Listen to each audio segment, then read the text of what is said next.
Morgantown for me has always been like a place of community. Everyone is everyone's neighbor. And honestly, like if you don't know anybody there, it won't take 5 seconds before you already have a friend. Like it's that kind of community. My mom and dad moved us here in 91, 92. It was a fabulous place to be raised. I love raising my kids there. We were all living in one house. It was my mom and papa, and then my sister, my parents, and then my mom's siblings, and then Angie's kids were there as well. Angie had a boyfriend in high school, and they actually went on to have 2 children. And then things did not work out between them, and they separated. Well, our parents were not exactly thrilled because both of us became young mothers. They basically were 100% supportive. Yep, we were very, very close. Angie was the best sister. Me and her, we're only 2 years apart. With her, she was my best friend. She was free-spirited. A rainy day, she came into the room, you would never thought it was raining. Oh, Angie was a firecracker. She always had the loudest laugh. That was just infectious.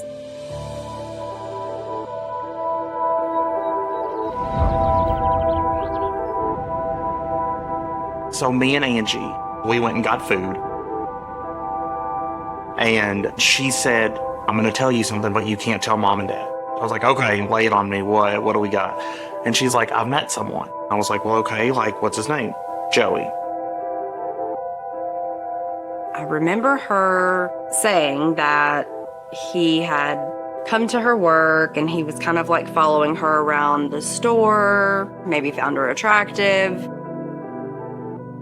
Angie was very into like the emo scene, dark clothes. She was like a rocker girl. Joey was very much that rocker type boy. I remember it like when she brought him over. Mom was very on the defensive, very protective. And dad was like, well, let's play this out and see, prove to me that you're a decent person, prove to me that you're good enough to date my daughter kind of thing. I talked to Joey about that. And I went up to him and I was like, she really likes you. She really cares about you. Please be good to her. He said that he would. I remember the first time that I met Joey. I was at my mom and papa's house and I was sitting in the living room, and that's when Angie walked in with Joey. I remember he leaned down to show me the tattoo he had on his shoulder, and it was a 666 tattoo. I remember his exact words to me were, I got this tattoo to show that even in good, there's always some evil. Growing up in Morgantown, a small community, we were raised Christian. So when I seen him with all kinds of tattoos, I was like, okay, I don't know really how to feel about this. Morgantown is very small, pretty tight-knit community. Everybody knows everybody, basically. I think with Joey, it was outside of the norm of what you would expect to see in really anybody in our community. It kind of drew Angie in the sense of this was something different. She seemed happy. It was a, new relationship, and things were really, really good.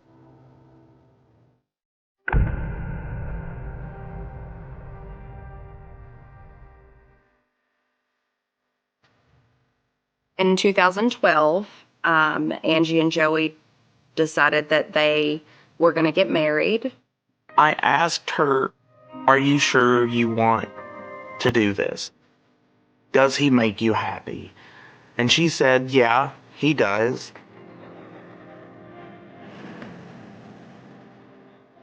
We did a little reception at my uncle's house, and everything went really well. I think in the beginning, she seemed happy. He treated her older two kids okay, and I think that we were happy that she was happy. We were absolutely delighted.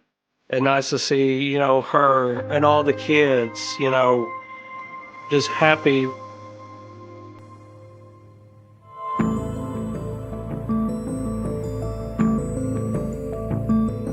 Angie decided she wanted to be a certified nursing assistant. She loved it. She loved it so much. Her and I worked together at a long-term care and rehab facility. Angie not only, worked her full-time hours, but she worked overtime every single week. A lot of times we would go in together and we would actually work like doubles, which are 16-hour shifts. My sister, was working almost every day. But later on in the relationship, we started seeing he would not work. He wouldn't work. I remember he got a job one time at, I believe it was a UPS shipping facility. He worked there for maybe a few months, and then he quit. And then his reason for quitting was that it was boring, and that was it. What made me more mad than anything was that Joey would get mad when she took days off, when she didn't pick up a shift. He said it was lost money, money that she wasn't bringing in. He liked being home. He liked, only doing those bare minimal things, and that Angie not only paid all the bills, but she got to where she was even giving him an allowance. He told everybody that it was because he was a stay-at-home dad. The house never got cleaned, and I remember that. I saw that. The house was a wreck. The kids were in dirty clothes. Laundry wasn't done. I wish I would have said something then. But, Angie was doing everything that she could. This man didn't even have, a driver's license. If he needed to go anywhere or needed to be dropped off, he had to wake Angie up to do it.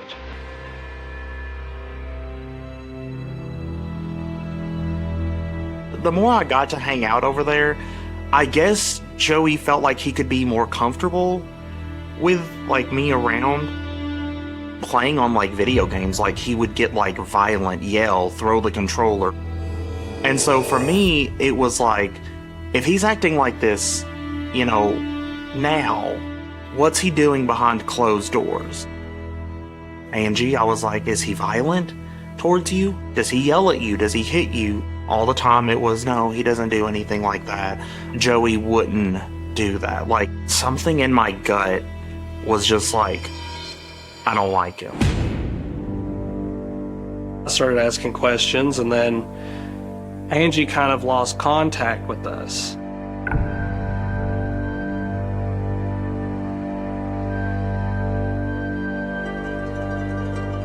My parents, they got concerned. Even her phone had been shut off, or she had gotten a new phone number, and so no one had a way of communicating with her. Looking back, I guess that was the beginning of him just trying to gain control. Just trying to maybe distance Angie from mom and dad. My whole family, if there's a reason for us to get together and celebrate something, we're gonna do it.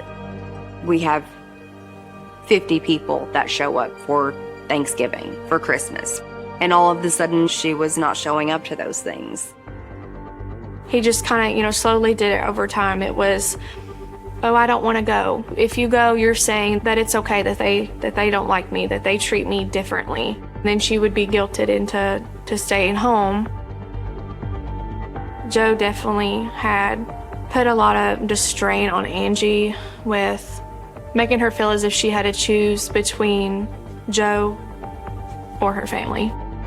Me, mom, dad, everybody, was blocked. Or like on Facebook, phone numbers, all that. I remember mom crying about it.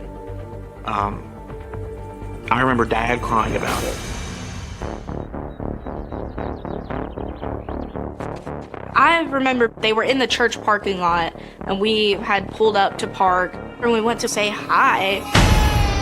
Joey, kind of shoved the kids in the car, shoved Angie, and they sped out of there. And I remember my mom and papa being like just so upset because they just wanted to see their daughter and their grandkids. And I was worried for my Aunt Angie. I was worried for my cousins. That is what prompted her mom to reach out to the Child Protective Services. That's whenever, I guess you'd say, everything started hitting the fan.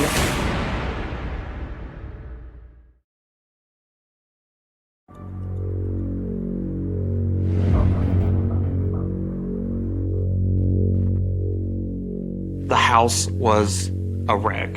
It was disgusting. It was awful. Like, honestly, if social services had seen the house like that, those kids would have been removed right then and there, no questions asked. It really did escalate because my parents were so immersed in their grandkids' lives that someone to just say, no, you're not seeing your grandkids anymore, was just heartbreaking for my parents. They were the type of grandparents that always wanted their grandkids around them. They were happiest when they had all their grandkids around them. I think for mom and dad, they feared for the safety of the kids, and I think they knew that maybe they could do something to help those babies.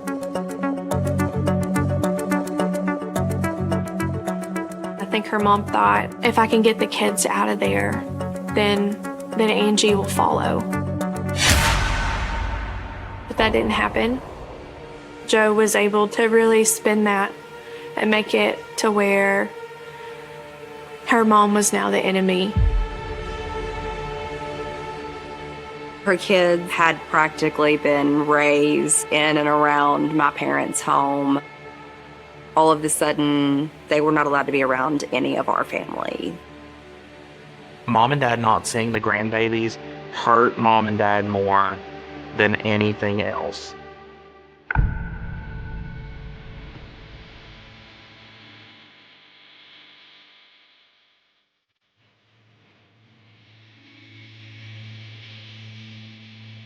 I remember Angie reaching out to dad.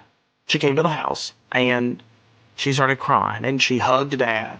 And she's like, I'm so sorry for everything that I had done. It was heartwarming, I guess. But it felt good because it was a bridge. It may not have been a sturdy bridge, but it was a start.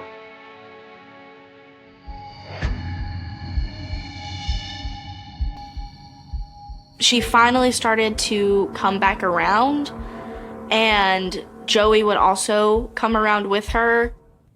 They would typically visit for about an hour at a time. It would be an hour on the dot, and Joey was, okay, it's time to go. We need to go home now. It was like she was a prisoner, and this was her hour of recess.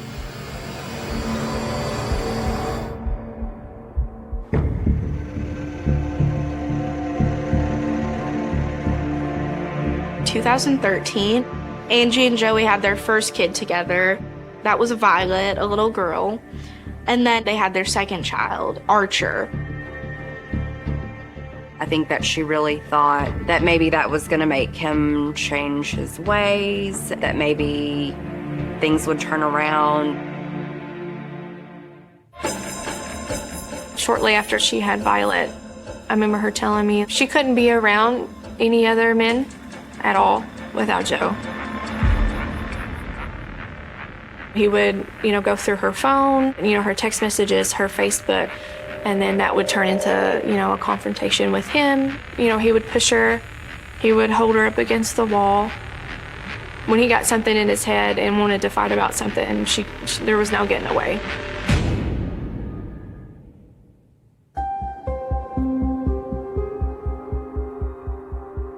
She had tried to leave before, and he would tell her that if she didn't come back or if she didn't talk to him, that he would kill himself, that it would be her fault. She did leave Joey for a very short amount of time. She moved in with my mom and papa and all of us with her kids. That was when she started to explain, like, Joey is abusive. He refused to get a job, and that when she would get paid, he would take control of her paychecks and her bank accounts and basically just leave Angie with just enough money for the bills. We were all just kind of like, leave him. Like, you cannot put yourself through this. You can't put your kids through this. Like, you have to get out of this relationship. And she would be like, I'm going to. And then she ended up going back with him. It seemed like it was just a back and forth. And it became almost exhausting, where it was like they'd be okay for a couple of months. There'd be a fight. She'd leave. She'd stay at mom and dad's for a few days. They'd make up. It was a cycle. It was a cycle. Every time she would run away from him, she would run to my parents. And so there was always just that fear that, well, they're going to be caught up in the middle of this. Joey would send threats all the time, telling her, like, I'm going to put a bullet in your brain, your mom's brain, and your dad's brain if you ever leave me.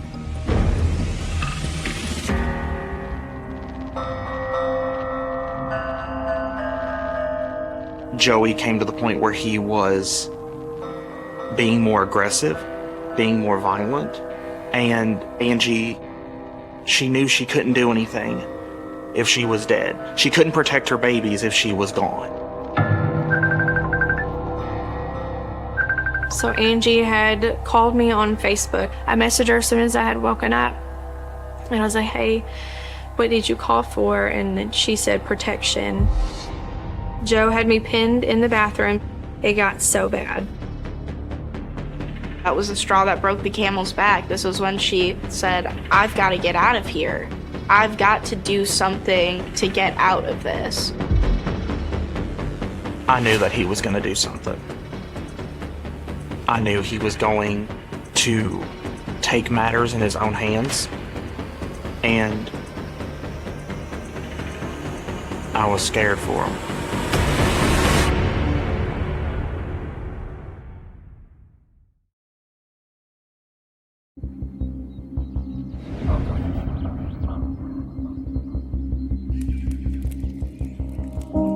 We are all at my cousin Renee's house, and we've got, a fire going, and we're roasting marshmallows. I see my mom answering her phone, and I said, what's going on? She said, don't say anything. Angie left Joey. And again, in my mind, I'm just like, oh, here we go again, for the umpteenth time. I sat there and I remember saying, I was like, I won't believe it until the divorce papers are signed. I told them that. I was like, I won't hold my breath. She was different this time, and she was done. And it was very evident that she was done.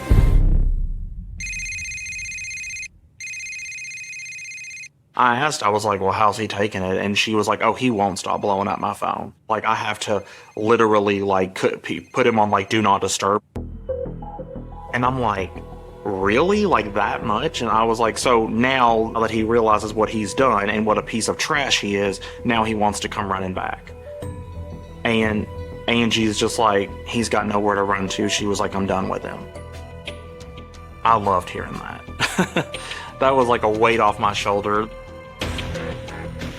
Those first couple of months, I was skeptical, and I was thinking, okay, this probably isn't gonna last long, but I'll just enjoy it while it is, Then, it kind of got to that point where it had been the longest she was away, and I could tell how happy she was.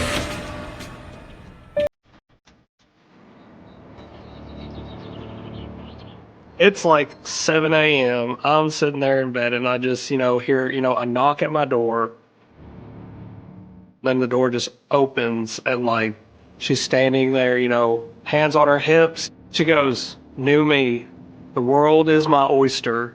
She's like, and I am finally taking a hold of my life.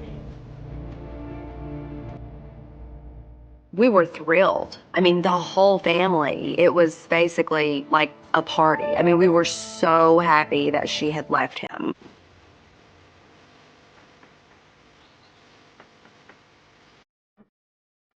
Angie eventually met somebody new, and when I say that he was a complete 180 from Joey, I'm happy to say that he was. Like, she didn't have a bad word to say about him. Wes, I mean, he loved her so much. He was just smitten with her. He treated her nice. He wasn't pushing her out the door saying, "It's time to go, it's time to leave." He just had a great relationship with all of us.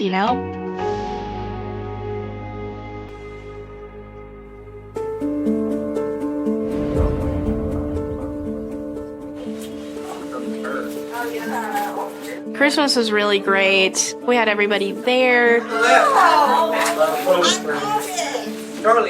And it was probably one of the most stress-free Christmases that we had, especially with Angie.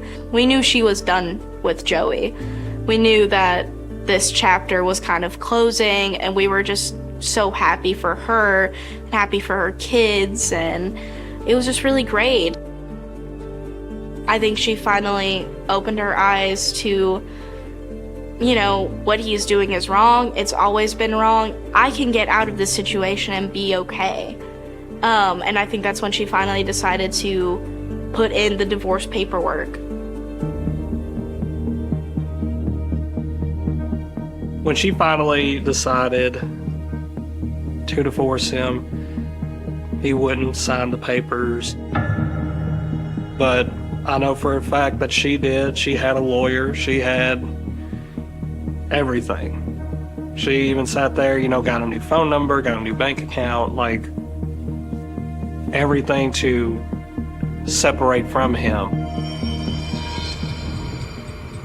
His state of mind at that point when the divorce papers were coming was not good. He was angry. He was just constantly texting my sister, calling my sister, harassing my sister. When she wasn't answering, he was calling her oldest daughter. He would call her mom, and then he was calling her dad. I mean, they weren't even able to use their phones because he was just constantly calling.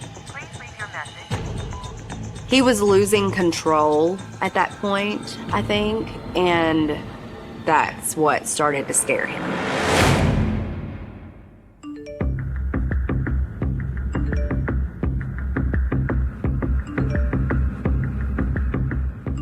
Joey started to tell Angie that he was depressed and that he wanted to kill himself, and started saying some very disturbing things.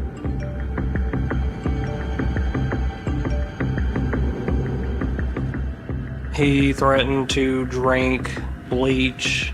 He also made the comment that he was going to do it whenever he had the kids. She told him she doesn't feel comfortable leaving the kids with him by himself because she was worried that he might actually kill himself in front of them, and she didn't want her kids to see that. And so she told him, I need you to get help. I'm gonna keep the kids away for a little bit. I think that was when he finally went full psycho. He did threaten her life. He said, if I can't have you, no one can. He threatened mom and dad.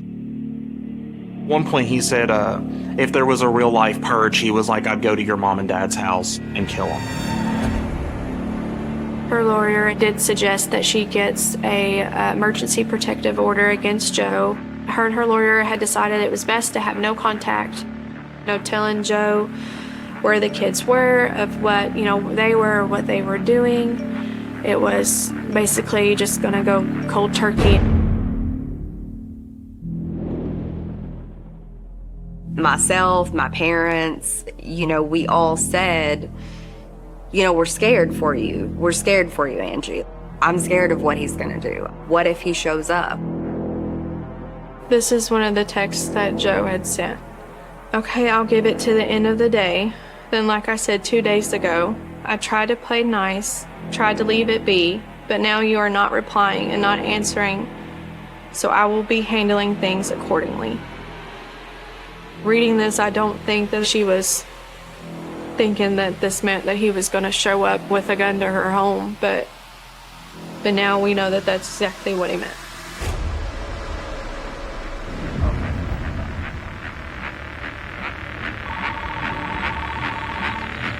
Where's your emergency? Oh my God, my son!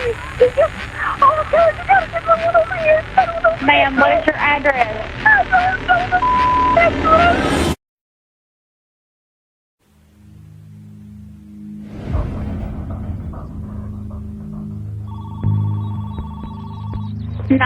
Where's your emergency? Oh my God, my son! Oh God, you gotta get someone over here!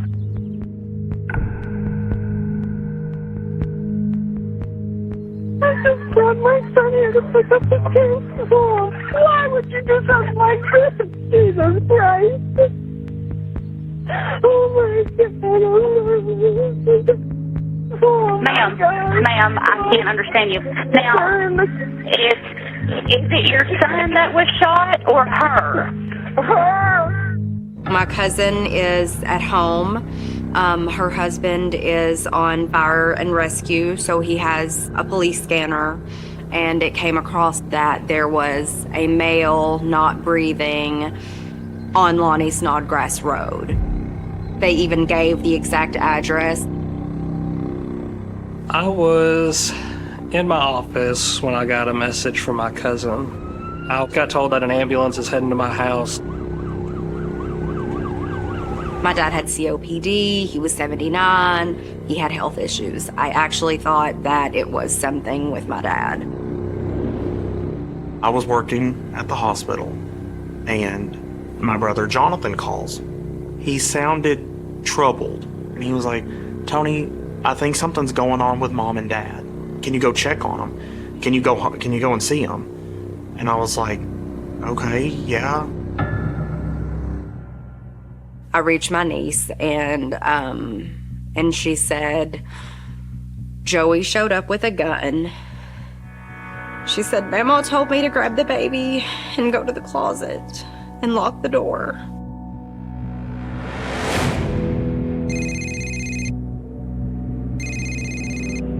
Please leave your message. I'm calling my mom, and I'm calling my mom. And I'm calling my mom, and she doesn't answer. I was at work that day when I got the call from the Kentucky State Police that we'd had a homicide. When I got to the home and made entry into the home, obviously it was unlike any crime scene I'd ever been to before. The current time is 11:10 at the scene of a shooting. Be doing a walk through the residence. As you breach the door threshold, Miss Carey was located prone on her back. She had substantial wounds evident of gunfire. A few further feet inside the residence was Miss McGranahan. To the area on the wall and just above her head was a blood pattern impact that indicated that she had been shot at close range. Located on the couch of that residence were multiple casings, indicating that Joseph Carey had entered the threshold of that door prior to firing on Lupe McGranahan. We're currently in the living room area, transitioning into the dining room, kitchen, magazine floor, multiple shell casings. As you made your way in through the residence, there was various casings scattered across the living room and the dining room floor, kind of indicating the path that Joseph Carey would have taken as he had entered the residence. This is the laundry room area. Additional individuals deceased. Chuck actually was located inside the utility room It appears that the incident was contained to the interior of the residence and the front driveway. The scene itself just looked like a nightmare and a normal life of people that had been interrupted by, just a horrific event.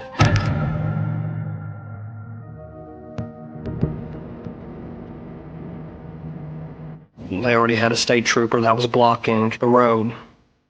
And so I pulled in.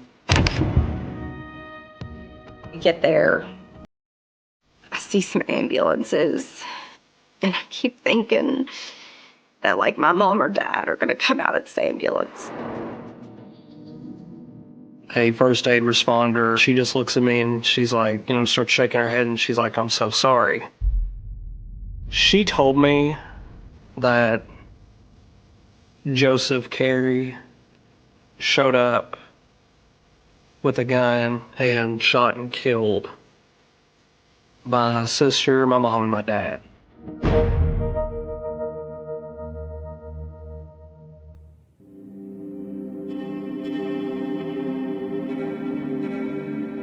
My brother comes to me and he says, they're all gone. And I said, what do you mean? I'm like, what do you mean they're all gone? And he said, Joey showed up and they're all gone. I didn't really know what to do at that point.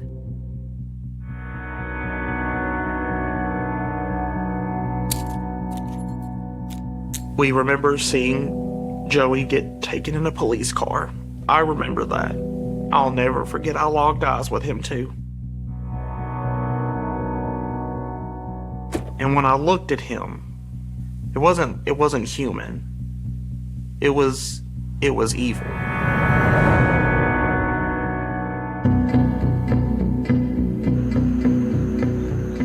The police already had him in custody, and he was transported from the scene to a state police post where they conducted a full interview.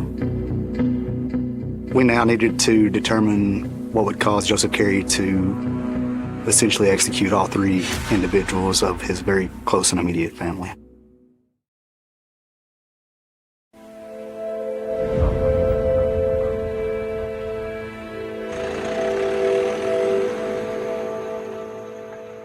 I wasn't there. I didn't get to speak to you the first time. So if you could just walk me through your day, kind of let me know what happened and what your thought process was. I went down to go speak to Angela, that was the mother of my kids, my wife. She came to the door with the door closed and was like, you need to leave. I said, can I just see the kids? That's all I want. She said, you can talk to them through the door. Mr. Carey, he had stated that he'd gone to the residence to get the children. I believe they were in the process of getting a divorce, and that he was trying to see the children. And then that's when Loopy, Angela's mother, told Chuck to get the shotgun because I was staying too long. And that's when everything kind of went chaotic. She said, go get the shotgun. And I seen him passing through to the actual laundry room where I knew they kept the shotgun. I think Mr. Carey wanted to convey to us that he had made those actions because he had been forced to make those actions. The really thing that you're saying escalated the situation today was Loopy telling Chuck to go get the shotgun. Yes. I was trying to save myself and the kids. And what went through my mind was just not letting him get a shotgun where he could do something. I don't even know how in my mind my solution was better. I should have ran or something. Has Chuck ever pulled a shotgun on you before? No. Carey stated multiple times that his primary concern with Chuck is that he was going to retrieve specifically a shotgun in the house that he knew or suspected to be located in the utility room of the residence. Chuck did enter that utility room. There was a shotgun present in that utility room. However, it wasn't loaded. I mean, can't tell you any more than what I've already told you, really. I just said get the shotgun. I panicked. I did. My anxiety kills me most of the time, and when I heard that, my heart rate went whoop. I followed him. I just boom, boom, boom, boom, right, you boom, boom, boom, right, and then boom, boom, boom. I'll interject this. I'm willing to play the buy your I panic story. I'll buy it. She had no firearm. She didn't accost you. She didn't assault you. She was in no way, shape, or form even arguably a threat. Yeah. She made no motion to a firearm. No. And you shot her. Yes.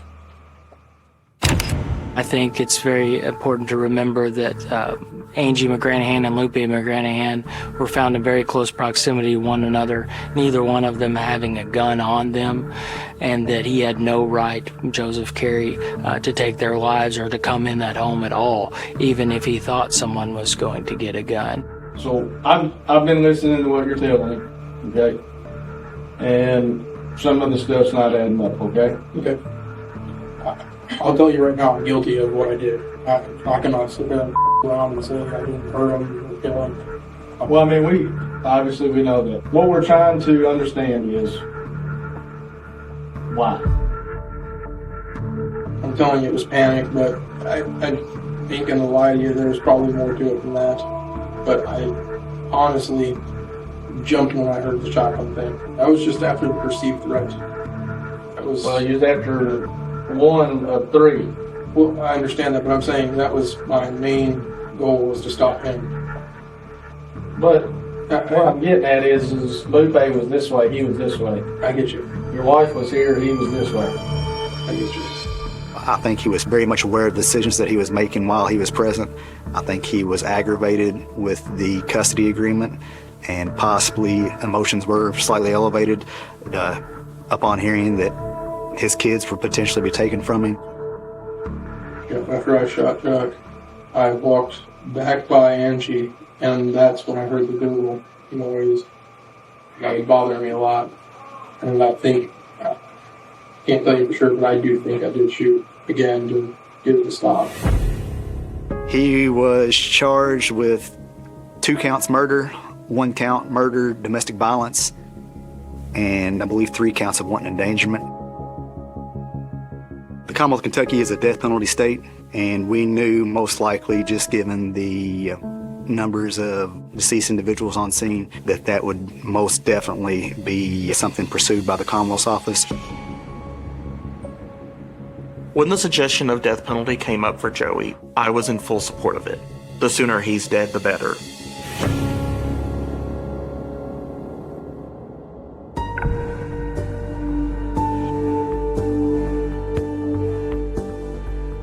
I'm not gonna lie, the plea deal turned my stomach. After the evil you committed, you somehow still think that you're worthy of a plea. It was only after Blake explained that with a plea deal, it's done, it's over, there was no appealing. It was life in prison without the possibility of parole. In looking at intent in a case like this, of what Mr. Carey's intent might have been, I believe he went to that residence to kill Angie McGranahan.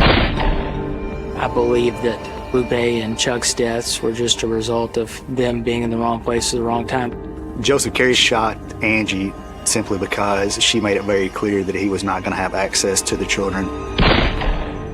It was obvious that this was really just a cold-blooded, brutal murder of 3 people, 3 lives taken away from a family. That just really added another level to me of evil.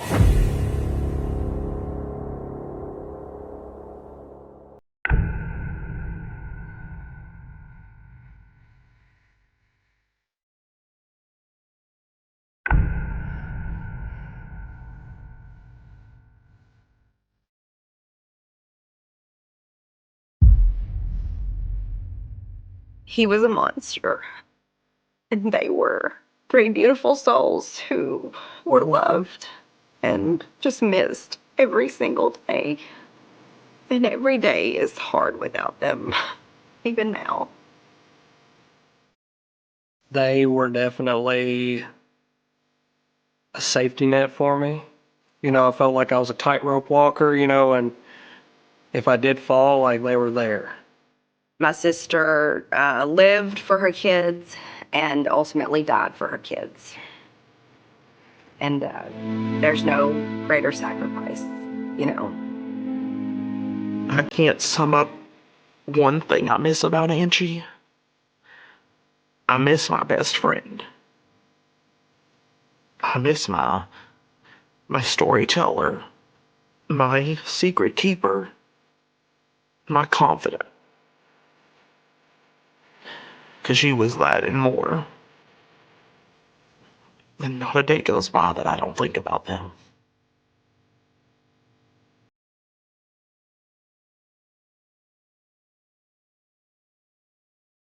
The heat in East Texas doesn't just sit on you, it hunts you. It was September 12, 1990, a Wednesday that started like any other in the dusty, sprawling quiet of Bowie County, where the piney woods bleed into the endless horizon of the interstate. But by the time the sun began to dip below the tree line, casting long, bruising shadows across the asphalt of Highway 59, the air had grown heavy with something other than humidity. It was the weight of a silence that was about to be shattered. This isn't just a story about a murder.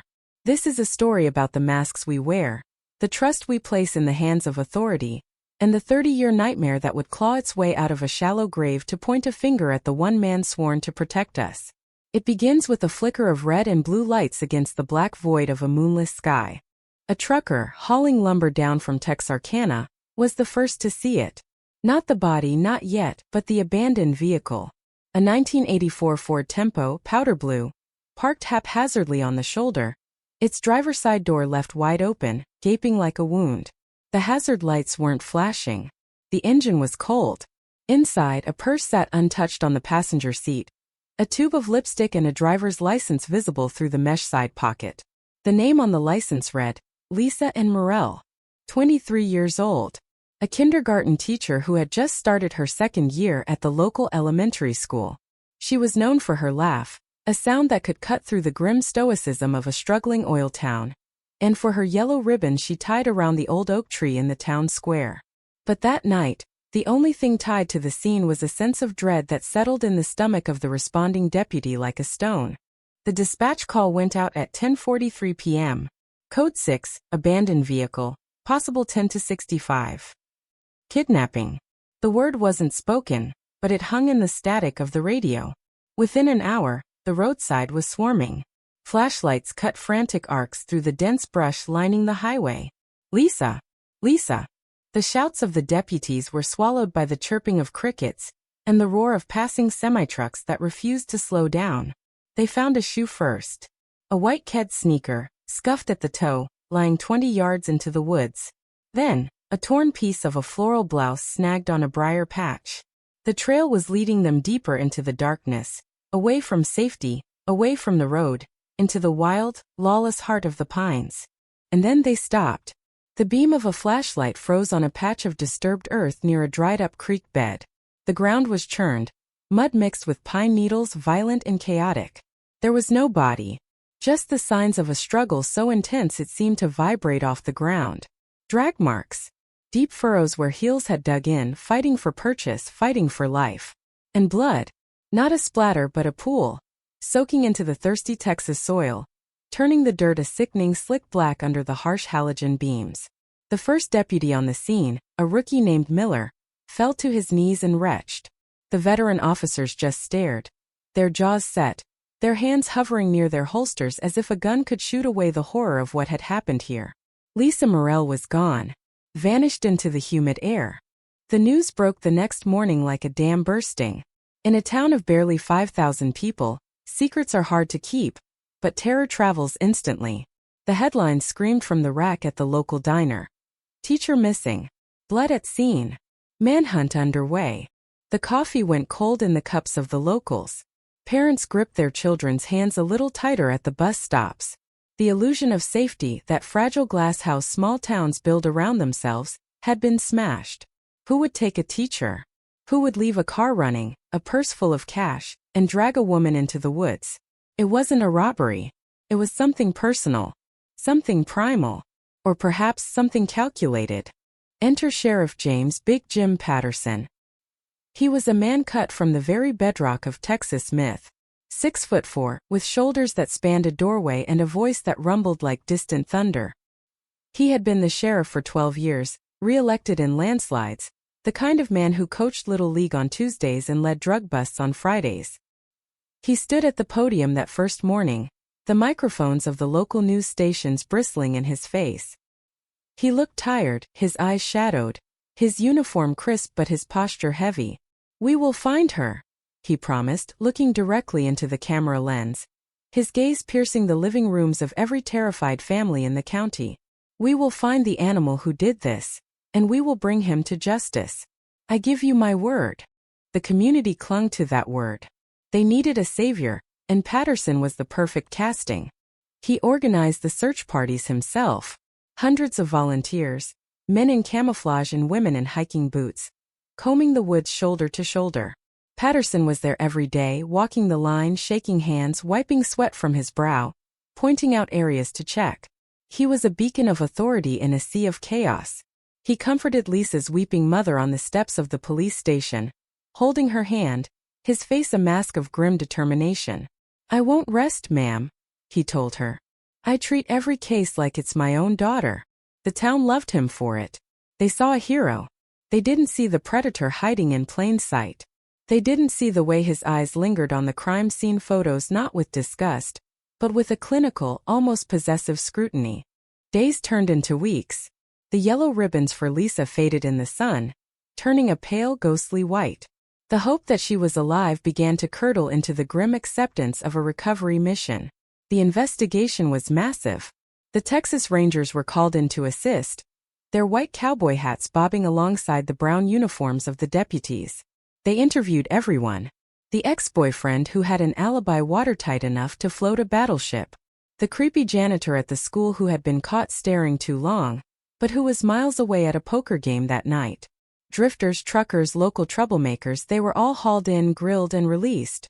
The clues were frustratingly sparse. No fingerprints on the car. No tire tracks other than Lisa's. The DNA technology of 1990 was in its infancy, a blunt instrument compared to the scalpel it is today. They had blood type, they had hair samples, but they had no matches. And then a breakthrough. Or so it seemed. 3 weeks after the disappearance, a hunter found her. Not near the original search site, but 10 miles east, in a remote stretch of swampland accessible only by a dirt fire road. Lisa Morell's body was discovered partially submerged, weighted down with cinder blocks and logging chains. The brutality of the scene was unspeakable. The autopsy revealed she had been strangled, but the cause of death was secondary to the sheer violence inflicted upon her. It was a rage kill. Personal. Intimate. The killer had looked her in the eyes as the light went out. But there was something else, a detail that the police withheld from the public. A detail that would become the first loose thread in a tapestry of lies. Her wrists. They bore the distinct, unmistakable bruising of handcuffs. Not rope, not zip ties. Handcuffs. The marks were precise, uniform, the kind made by standard-issue law enforcement restraints. The coroner noted it in his report. Ligature marks consistent with double-locking mechanism cuffs. This report went straight to the desk of Sheriff Patterson. And there it vanished. It didn't make it to the press briefing. It didn't make it to the newspapers. Patterson told the Rangers it was likely rope burns, that the water had distorted the tissue. He steered the narrative away from the restraints and toward the idea of a sexual sadist, a roving monster. He was shaping the story, molding the clay of the investigation to fit a silhouette that looked like anyone but him. The funeral for Lisa Morell was the largest the town had ever seen. The church overflowed, people standing in the aisles spilling out onto the lawn. The air was thick with the scent of lilies and the sound of stifled sobs. Sheriff Patterson stood in the front row, head bowed, the very picture of mourning respectability. He served as a pallbearer, his massive hand gripping the brass handle of the casket, carrying the weight of the woman he had murdered. It is a chilling image to look back on now. The fox carrying the hen to the grave, surrounded by the weeping flock. The audacity of it is breathtaking. It speaks to a level of psychopathy that chills the blood. He wasn't just hiding. He was performing. He was feeding off the grief he had created, basking in the role of the protector while the blood was still fresh on his hands. But the cracks were there if you knew where to look. A rookie deputy, the same one who had found the blood at the scene, noticed something strange about the sheriff's patrol logs from that night.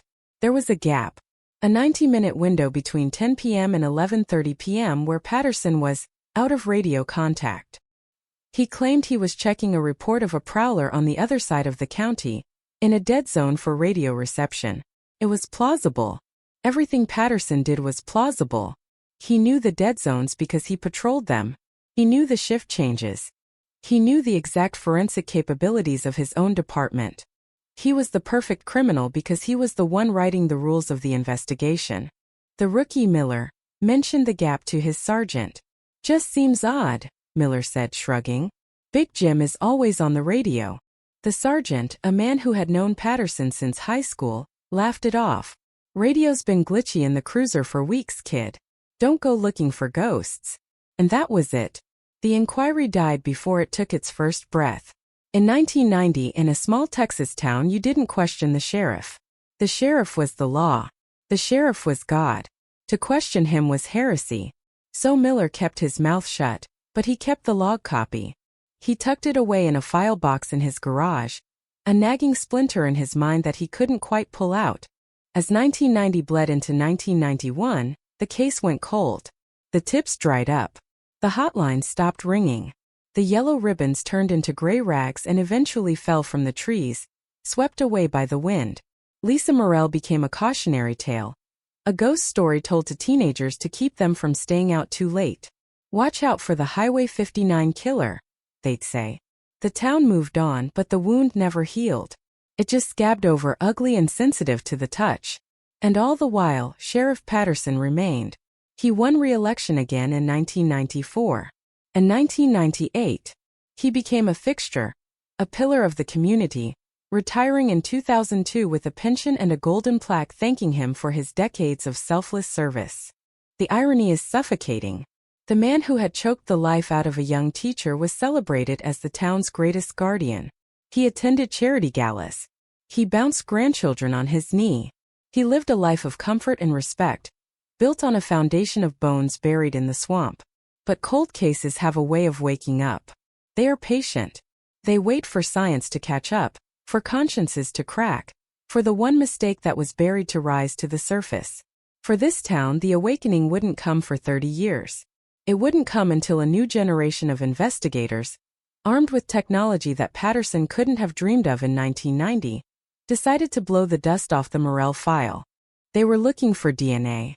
They were looking for a stranger. They weren't looking for the man whose signature was on the original police reports. But the evidence, once preserved, doesn't care about badges or reputations. It only cares about the truth. The shirt Lisa Morrell was wearing that night had been preserved in an evidence locker, sealed in a paper bag, untouched for decades.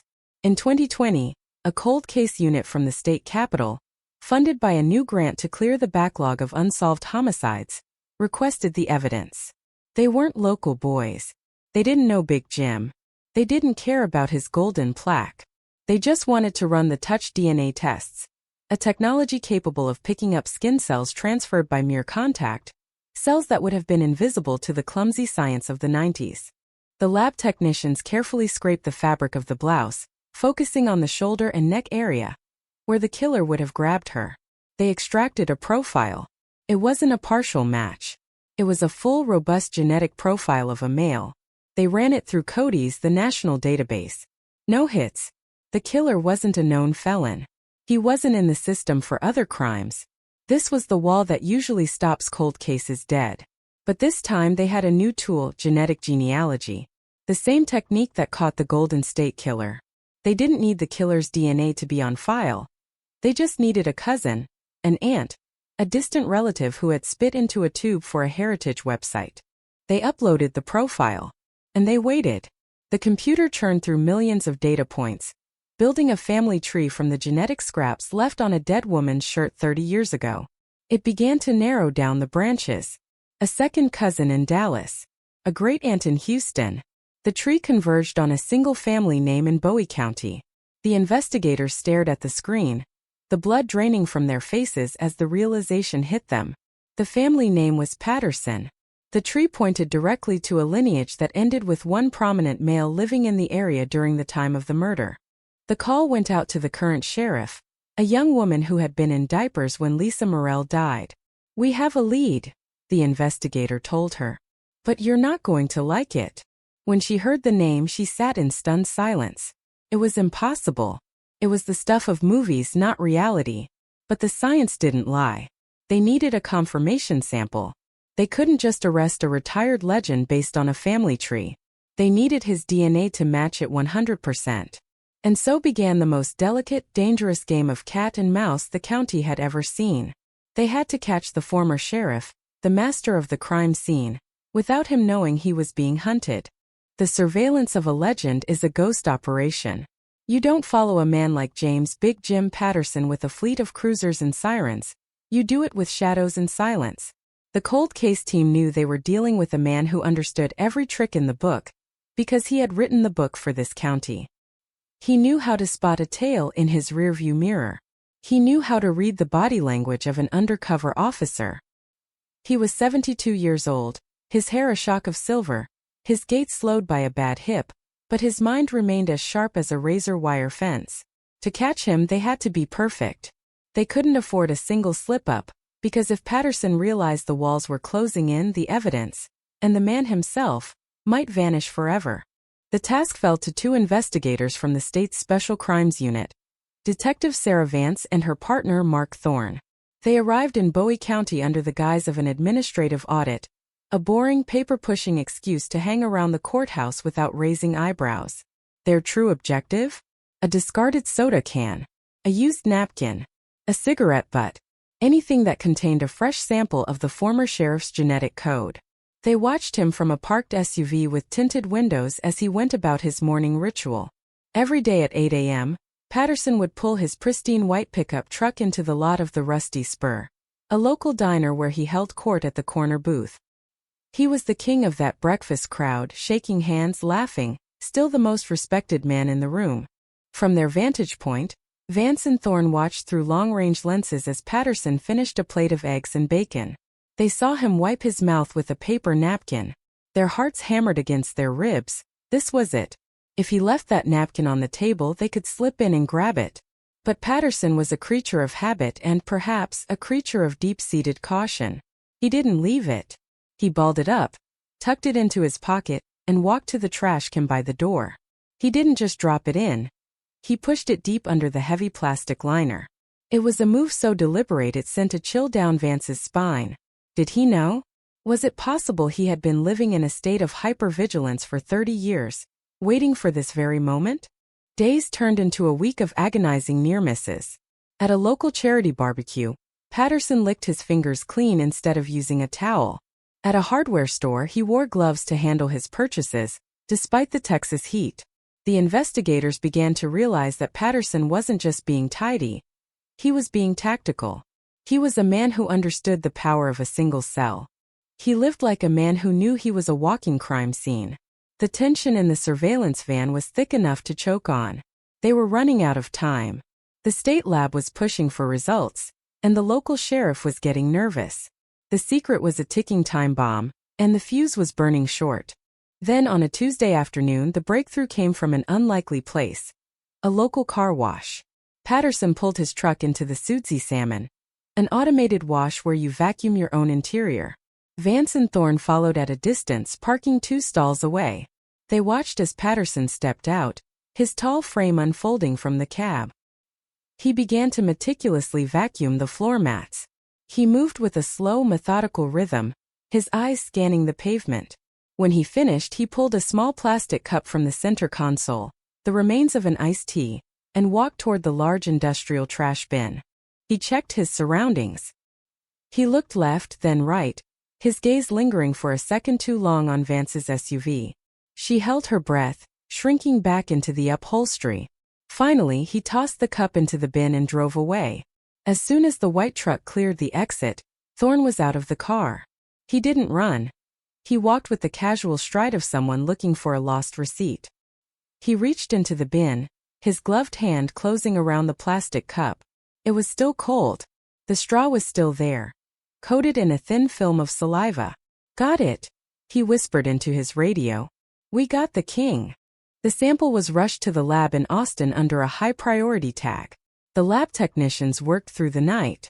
The process of DNA amplification is a quiet one, the hum of the machines, the rhythmic clicking of the pipettes, but to the investigators waiting for the call, it felt like the roar of a jet engine.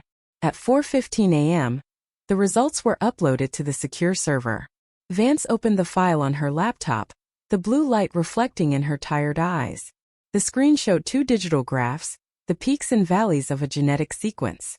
One was the sample from Lisa Morell's 1990 floral blouse. The other was the sample from the plastic cup at the car wash. The match was 100%. A perfect statistical certainty. The man who had led the search for Lisa Morell, the man who had comforted her mother, the man who had carried her casket, was the man who had ended her life. The shock hit Vance like a physical blow. Even though they had the genealogy leads, seeing the direct match made the reality of the betrayal sickeningly real. Patterson wasn't just a killer. He was a traitor to the badge. A predator who had used the very tools of justice to facilitate a murder and hide his tracks for 3 decades. The order was signed immediately. Arrest warrant homicide. Suspect, James Patterson. But how do you arrest a man like Big Jim in a town that still views him as a saint? The current sheriff, Maria Rodriguez, faced a nightmare scenario. If they moved in with a SWAT team in the middle of the day, the community might react with outrage, or worse, Patterson might use his knowledge of police tactics to spark a standoff. He still kept a small arsenal in his home, rifles, shotguns, and his old service revolvers. He was a crack shot even in his 70s. They decided on a soft approach. They would lure him to the station under the guise of consulting on an old file. The call was made on a Thursday morning. Sheriff Rodriguez's voice trembled slightly as she spoke to her predecessor. Jim? It's Maria. Listen, we've got some new movement on a cold case from the 90s, not the Morell one, just a warehouse robbery. I was hoping you could look at some of the old shift logs with me. Your memory is better than these digital files. There was a long silence on the other end of the line. The investigators in the room held their breath. They could hear the faint sound of a television in the background of Patterson's house. Sure thing, Maria, Patterson finally rumbled, his voice as steady as a stone. I'll be down there in 20 minutes. Always happy to help the department. The atmosphere at the Bowie County Sheriff's Office was suffocating as the minutes ticked by. Non-essential personnel had been cleared out. 4 state troopers were positioned in the back hallway, out of sight. Vance and Thorne stood in the shadows of the briefing room. When the white pickup truck pulled into the reserved spot out front, a heavy silence fell over the building. Patterson walked in through the front doors, not as a suspect, but as a man who owned the place. He nodded to the desk sergeant, tipped his hat to a passing deputy, and walked straight into Sheriff Rodriguez's office. You wanted to see me, Maria? He asked, taking off his hat and placing it on her desk. That's when Vance and Thorne stepped out from the side room. Patterson didn't flinch. He didn't reach for a weapon. He simply turned his head, his eyes narrowing as he took in the state investigators. He saw the folder in Vance's hand. He saw the look of grim resolve on Rodriguez's face. In that moment, the mask of the benevolent lawman didn't slip, it dissolved. His face became a cold, expressionless mask. The warmth that had defined his public persona for 30 years vanished, replaced by the calculating gaze of a man who had been playing a high-stakes game of poker and finally realized the house had cheated. James Patterson, Vance said, her voice echoing in the small office. You are under arrest for the murder of Lisa and Morell. You have the right to remain silent. Patterson didn't say a word. He didn't protest his innocence. He didn't ask what evidence they had.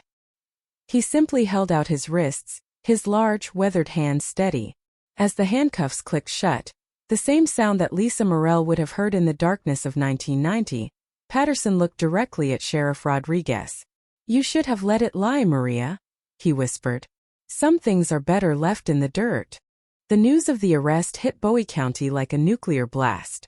It wasn't just news, it was a betrayal of the collective soul of the community. People refused to believe it. They gathered in the streets, whispering in small, frantic groups. Not Big Jim, they said. There must be a mistake. The DNA is wrong. But as the details began to leak out, the handcuffs, the suppressed reports, the gap in the patrol logs, the denial began to turn into a cold, hollow horror. The man they had trusted with their lives, the man they had looked up to, was a monster. In the interrogation room, Patterson remained a wall of silence. He wouldn't talk about the night on Highway 59. He wouldn't talk about why he did it. He sat there staring at the wall, a retired king in a concrete cell. But the investigators didn't need him to talk. They had the evidence, and they were beginning to uncover even more. They went to his house with a search warrant that tore the place apart. In a hidden compartment beneath the floorboards of his tool shed, they found a trophy. It was a small tarnished silver locket. Inside was a photo of a young woman with a bright smile and a yellow ribbon in her hair. The discovery of the locket was the final nail in the coffin. It wasn't just a murder. It was a haunting. Patterson had kept a piece of Lisa Morrell with him all those years, a silent witness to his crime, tucked away while he lived his life of honors and accolades. The community shock turned into a visceral rage. The hero was dead. The villain had been wearing his skin. And as the investigation delved deeper into Patterson's 30-year career, a terrifying question began to emerge. Was Lisa Morrell his only victim? Or had the sheriff been using his badge as a hunting license for decades? The deadlock of 30 years had finally broken, but the flood of truth was more than the town was prepared to handle. The investigation into the Highway 59 killer was no longer looking for a drifter.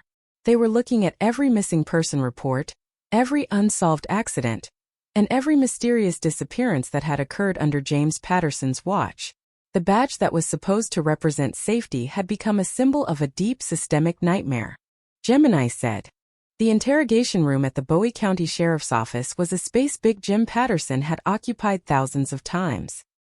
He had sat in the chair on the other side of the table, leaning back with a cup of lukewarm coffee, expertly breaking down the will of car thieves, drug runners, and desperate men pushed to the edge. He knew the acoustics of the room, the way the hum of the air conditioner could be used to mask a low-voiced threat, and how the heavy windowless walls were designed to make a man feel like the rest of the world had ceased to exist. But now the geometry of the room had inverted. The king was on the wrong side of the table. The fluorescent lights overhead buzzed with a rhythmic, taunting frequency, casting a sickly pallor over Patterson's weathered skin. He sat perfectly still, his hands cuffed to a steel bolt in the table, a bolt he himself had ordered installed back in 1994. The irony wasn't just thick. It was suffocating. Detective Vance watched him through the one-way mirror. She saw a man who wasn't broken, but rather a man who had gone into a deep defensive hibernation. He didn't look like a murderer caught in the headlights. He looked like a librarian waiting for a late patron. This was the Patterson Wall, a psychological fortress built over 3 decades of absolute authority. "He's waiting for us to blink," Thorne whispered, standing beside her. "He thinks he can outlast the science. He thinks he can talk his way out of a DNA match because, in his mind, he is the law." They stepped into the room, the heavy door clicking shut with a finality that echoed like a gavel. Vance laid the evidence file on the table, a thick, bruised-looking folder that contained the sum total of Lisa Morrell's stolen life. 30 years, Jim," Vance began, her voice low and steady, avoiding the sensationalism of the press but carrying the weight of the truth. 30 years of sleeping in your own bed, eating at the diner, and wearing that badge while Lisa was rotting in the mud. Did you think about her every day? Or did she just become another file in the basement of your mind? Patterson didn't look up. He stared at a scratch on the laminate tabletop, his breathing slow and rhythmic. He was using every technique he'd ever taught his deputies. Don't offer information, don't confirm details, let the silence do the work. But the silence was different now. It was no longer his ally. It was filled with the ghosts of 100 tiny mistakes he thought he'd buried. Outside those walls, the town of Bowie County was undergoing a collective nervous breakdown. At the Rusty Spur, the usual morning clamor had been replaced by a funereal hush. The regulars sat in their usual booths, but they didn't look at each other.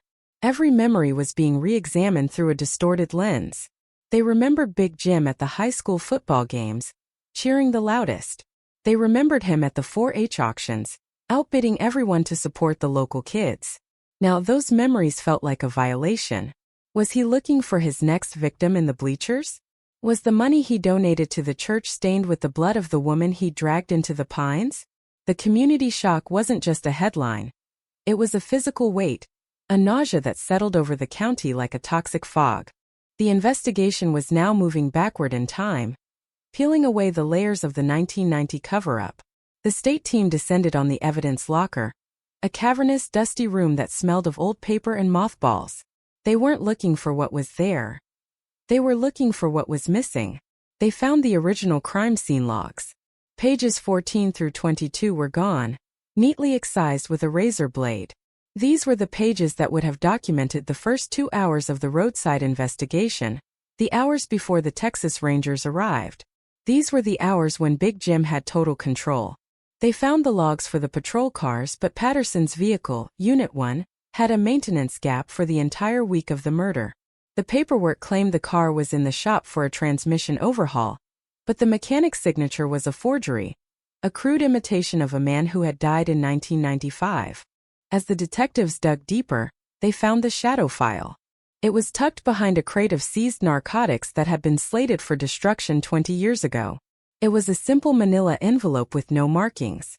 Inside was the testimony of the rookie Deputy Miller, the man who had noticed the gap in the radio logs.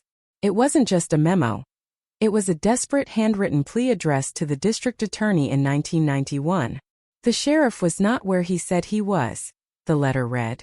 The tire tracks at the secondary scene matched the tread on the department's Goodyear Wranglers. I am being followed. I am being threatened with internal affairs investigations if I don't drop this. Please, someone look at the sheriff. The letter had never been opened. It had been intercepted, filed away in a place where only the sheriff would ever find it. Miller had resigned 6 months later, moving out of state and never looking back. The system hadn't just failed. It had been weaponized against the truth. Back in the interrogation room, Vance opened the locket they had found in the shed. She slid it across the table until it touched Patterson's cuffed hands. The silver was tarnished, but the face of Lisa Morrell was still clear, her eyes bright and full of a future she would never see. "We found your shrine, Jim," Vance said. "You kept her. Why? Was it a trophy? Or was it the only way you could feel powerful? By owning the memory of the person you destroyed?" For the first time, Patterson's eyes flickered. A muscle in his jaw clenched, a tiny tectonic shift in the landscape of his face. He didn't look at the locket. He looked at Vance, and for a split second the mask dropped. What lay beneath wasn't remorse. It was a cold, predatory arrogance. "You think you've solved something," Patterson finally spoke, his voice a gravelly rasp that seemed to grate against the air. "You think a little bit of skin on a shirt makes a case. You weren't there in 90. You don't know what this county was like. You don't know the things I had to do to keep the peace. You think one girl matters more than the order of an entire community." The confession wasn't an admission of guilt. It was a justification of a God complex. In Patterson's mind, he hadn't committed a murder. He had exercised a prerogative. He was the law, and therefore his actions were outside the reach of the law. It was a chilling glimpse into the mind of a man who had spent 30 years believing his own myth. But the strange clue that would truly unravel his legacy wasn't the locket or the DNA. It was a photograph found in a shoebox in his attic, hidden behind his old high school yearbooks. It was a Polaroid dated August 1988, 2 years before Lisa Morrell disappeared. It showed another woman, younger, standing by a lake that the investigators recognized instantly. It was the same swampy stretch of water where Lisa's body had been found. The woman in the photo had never been reported missing in Bowie County. She wasn't a local teacher or a well-known resident. She was a no-name, a drifter, a girl whose disappearance would have been ignored by a department led by a man like Patterson. This was the lingering shock that began to paralyze the state team. If Patterson had been killing since the late 80s, how many others were there? The geography of the county began to change. The piney woods were no longer just a backdrop for hunting and hiking. They were a vast green cemetery. Every missing person flyer from the last 3 decades was pulled from the archives.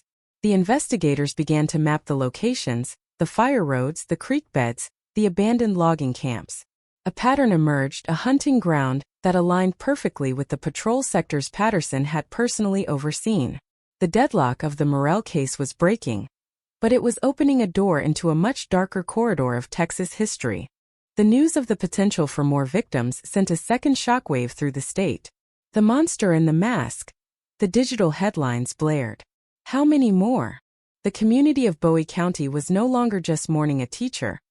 They were realizing they had lived in the shadow of a serial predator who wore a badge and a gun. Every woman who had ever been pulled over by Big Jim on a dark road, every teenager he had escorted home, felt a retrospective chill that turned their blood to ice. The trust was gone, replaced by a profound systemic paranoia. If the man who was supposed to be the good guy was the devil himself, then who could ever be trusted again? The emotional climax of the investigation was building toward a confrontation that would transcend the legalities of a courtroom. It was the confrontation between a town's identity and its darkest reality. The locket sat on the table, a tiny silver anchor in a sea of rising horror. Patterson stared at it now, his eyes devoid of the heroic light the town had once seen. He was just a man in a cage, a predator whose territory had finally shrunk to the size of a 4x4 cell. But the haunting memory of Lisa Morrell, and the others whose names were yet to be whispered, remained. They were the silent witnesses, the ones who had been waiting in the dark for 3 decades for the man with the badge to finally face the light. Gemini said. The interrogation room at the Bowie County Sheriff's Office was a space Big Jim Patterson had occupied thousands of times. He had sat in the chair on the other side of the table, leaning back with a cup of lukewarm coffee, expertly breaking down the will of car thieves, drug runners, and desperate men pushed to the edge. He knew the acoustics of the room, the way the hum of the air conditioner could be used to mask a low-voiced threat, and how the heavy windowless walls were designed to make a man feel like the rest of the world had ceased to exist. But now the geometry of the room had inverted. The king was on the wrong side of the table. The fluorescent lights overhead buzzed with a rhythmic, taunting frequency, casting a sickly pallor over Patterson's weathered skin. He sat perfectly still, his hands cuffed to a steel bolt in the table, a bolt he himself had ordered installed back in 1994. The irony wasn't just thick, it was suffocating. Detective Vance watched him through the one-way mirror. She saw a man who wasn't broken, but rather a man who had gone into a deep defensive hibernation. He didn't look like a murderer caught in the headlights. He looked like a librarian waiting for a late patron. This was the Patterson Wall, a psychological fortress built over 3 decades of absolute authority. "He's waiting for us to blink," Thorne whispered, standing beside her. "He thinks he can outlast the science. He thinks he can talk his way out of a DNA match because, in his mind, he is the law." They stepped into the room, the heavy door clicking shut with a finality that echoed like a gavel. Vance laid the evidence file on the table, a thick, bruised-looking folder that contained the sum total of Lisa Morrell's stolen life. 30 years, Jim. Vance began, her voice low and steady, avoiding the sensationalism of the press but carrying the weight of the truth. 30 years of sleeping in your own bed, eating at the diner, and wearing that badge while Lisa was rotting in the mud. Did you think about her every day? Or did she just become another file in the basement of your mind? Patterson didn't look up. He stared at a scratch on the laminate tabletop, his breathing slow and rhythmic. He was using every technique he'd ever taught his deputies. Don't offer information, don't confirm details, let the silence do the work. But the silence was different now. It was no longer his ally. It was filled with the ghosts of 100 tiny mistakes he thought he'd buried. Outside those walls, the town of Bowie County was undergoing a collective nervous breakdown. At the Rusty Spur, the usual morning clamor had been replaced by a funereal hush. The regulars sat in their usual booths, but they didn't look at each other. Every memory was being re-examined through a distorted lens. They remembered Big Jim at the high school football games, cheering the loudest. They remembered him at the 4-H auctions, outbidding everyone to support the local kids. Now those memories felt like a violation. Was he looking for his next victim in the bleachers? Was the money he donated to the church stained with the blood of the woman he dragged into the pines? The community shock wasn't just a headline. It was a physical weight, a nausea that settled over the county like a toxic fog. The investigation was now moving backward in time, peeling away the layers of the 1990 cover-up. The state team descended on the evidence locker, a cavernous, dusty room that smelled of old paper and mothballs. They weren't looking for what was there. They were looking for what was missing. They found the original crime scene logs. Pages 14 through 22 were gone, neatly excised with a razor blade. These were the pages that would have documented the first 2 hours of the roadside investigation, the hours before the Texas Rangers arrived. These were the hours when Big Jim had total control. They found the logs for the patrol cars, but Patterson's vehicle, Unit 1, had a maintenance gap for the entire week of the murder. The paperwork claimed the car was in the shop for a transmission overhaul, but the mechanic's signature was a forgery, a crude imitation of a man who had died in 1995. As the detectives dug deeper, they found the shadow file. It was tucked behind a crate of seized narcotics that had been slated for destruction 20 years ago. It was a simple manila envelope with no markings. Inside was the testimony of the rookie Deputy Miller, the man who had noticed the gap in the radio logs. It wasn't just a memo. It was a desperate handwritten plea addressed to the district attorney in 1991. The sheriff was not where he said he was, the letter read. The tire tracks at the secondary scene matched the tread on the department's Goodyear Wranglers. I am being followed. I am being threatened with internal affairs investigations if I don't drop this. Please, someone look at the sheriff. The letter had never been opened. It had been intercepted, filed away in a place where only the sheriff would ever find it. Miller had resigned 6 months later, moving out of state and never looking back. The system hadn't just failed. It had been weaponized against the truth. Back in the interrogation room, Vance opened the locket they had found in the shed. She slid it across the table until it touched Patterson's cuffed hands. The silver was tarnished, but the face of Lisa Morrell was still clear, her eyes bright and full of a future she would never see. "We found your shrine, Jim," Vance said. "You kept her. Why? Was it a trophy? Or was it the only way you could feel powerful? By owning the memory of the person you destroyed?" For the first time, Patterson's eyes flickered. A muscle in his jaw clenched, a tiny tectonic shift in the landscape of his face. He didn't look at the locket. He looked at Vance, and for a split second the mask dropped. What lay beneath wasn't remorse. It was a cold, predatory arrogance. "You think you've solved something," Patterson finally spoke, his voice a gravelly rasp that seemed to grate against the air. "You think a little bit of skin on a shirt makes a case. You weren't there in '90. You don't know what this county was like. You don't know the things I had to do to keep the peace. You think one girl matters more than the order of an entire community." The confession wasn't an admission of guilt. It was a justification of a God complex. In Patterson's mind, he hadn't committed a murder. He had exercised a prerogative. He was the law, and therefore his actions were outside the reach of the law. It was a chilling glimpse into the mind of a man who had spent 30 years believing his own myth. But the strange clue that would truly unravel his legacy wasn't the locket or the DNA. It was a photograph found in a shoebox in his attic, hidden behind his old high school yearbooks.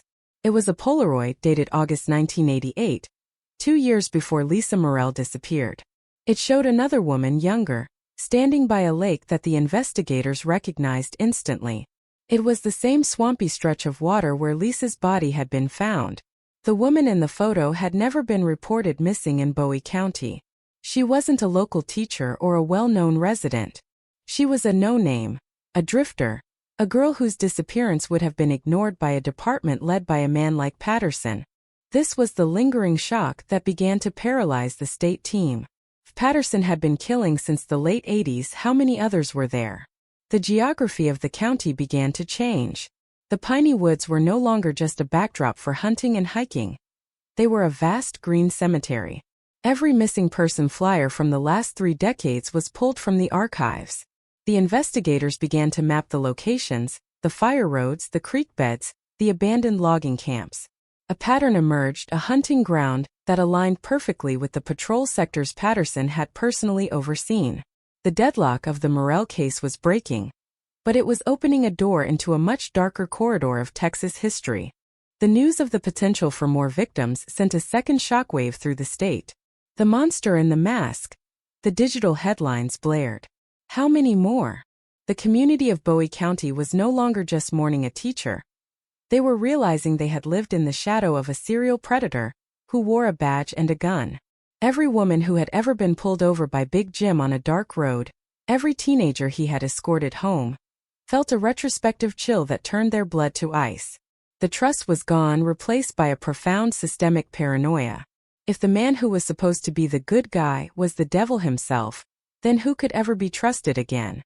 The emotional climax of the investigation was building toward a confrontation that would transcend the legalities of a courtroom.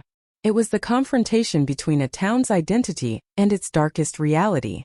The locket sat on the table, a tiny silver anchor in a sea of rising horror. Patterson stared at it now, his eyes devoid of the heroic light the town had once seen. He was just a man in a cage, a predator whose territory had finally shrunk to the size of a 4x4 cell. But the haunting memory of Lisa Morrell, and the others whose names were yet to be whispered, remained. They were the silent witnesses, the ones who had been waiting in the dark for 3 decades for the man with the badge to finally face the light. The search for the others didn't happen in a laboratory. It happened in the dirt. As the news of the DNA match and the silver locket spread like wildfire through the piney woods, the investigation shifted from a single cold case to a massive, forensic excavation of 3 decades of local history. The state police brought in the heavy hitters, ground-penetrating radar units, cadaver dogs trained to find bones buried under 30 feet of silt, and a fleet of excavators that looked like mechanical beasts tearing into the earth. They focused on the red zone, a 20-mile stretch of swamp and thicket that Patterson had patrolled with an almost religious devotion. This wasn't just a search for evidence. It was an attempt to exhume the very soul of a county that had been built on a foundation of secrets. The cemetery of the Pines was no longer a metaphor. It was becoming a terrifying physical reality. The first hit came on a Tuesday morning, 3 miles from where Lisa Morrell's body had been recovered. The cadaver dogs, specialized Labradors with noses that could detect the chemical signature of death decades old, began to bay in a way that chilled the handlers to the bone. It wasn't a bark. It was a howl, a primitive sound of recognition. The radar units showed a density anomaly 6 feet down, nestled between the roots of a towering cypress tree.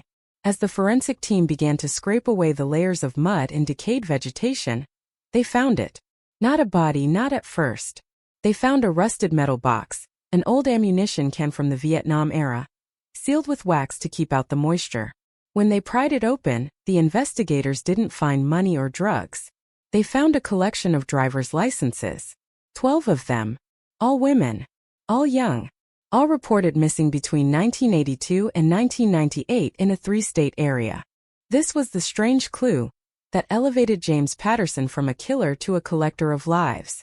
These women hadn't disappeared from Bowie County.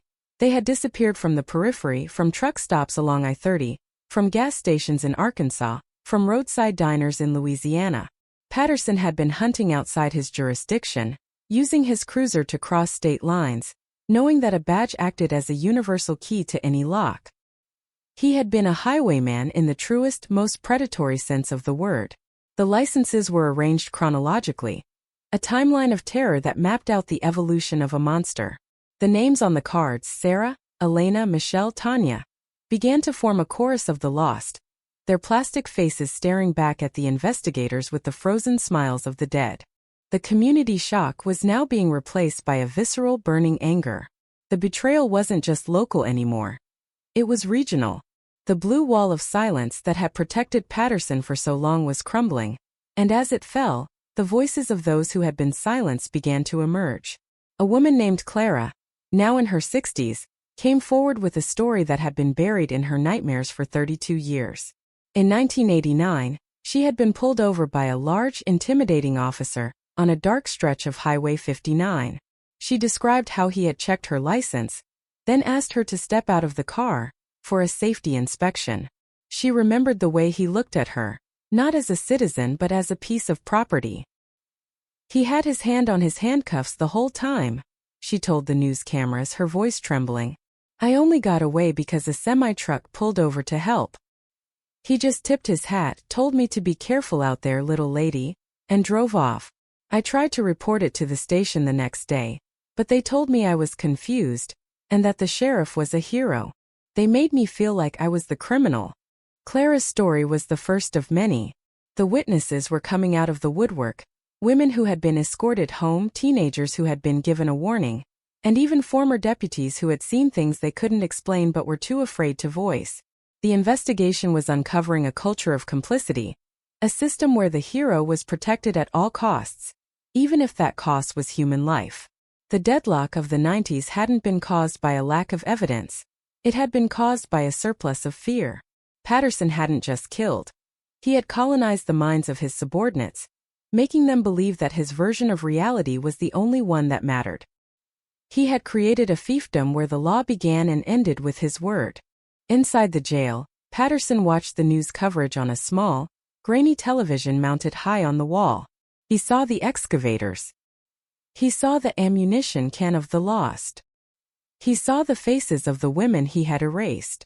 And for the first time, the Patterson wall began to show hairline fractures. He wasn't crying. He wasn't expressing regret. He was angry. He was furious that his collection had been found. To a man like Big Jim, those licenses weren't just trophies.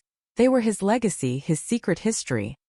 He began to demand meetings with his lawyer, not to discuss a plea deal, but to complain about the illegal search of the woods. He was still playing the role of the litigious lawman, trying to use the very system he had mocked to shield himself from the consequences of his actions. But the most striking opening of this new phase of the investigation came when the state team moved their search to Patterson's own backyard. They weren't looking for bodies there, they thought he was too smart for that. They were looking for the primary kill site. They found it in a detached garage, a structure Patterson had built himself in 1992. It looked like a standard workshop, filled with tools, oil cans, and half-finished woodworking projects.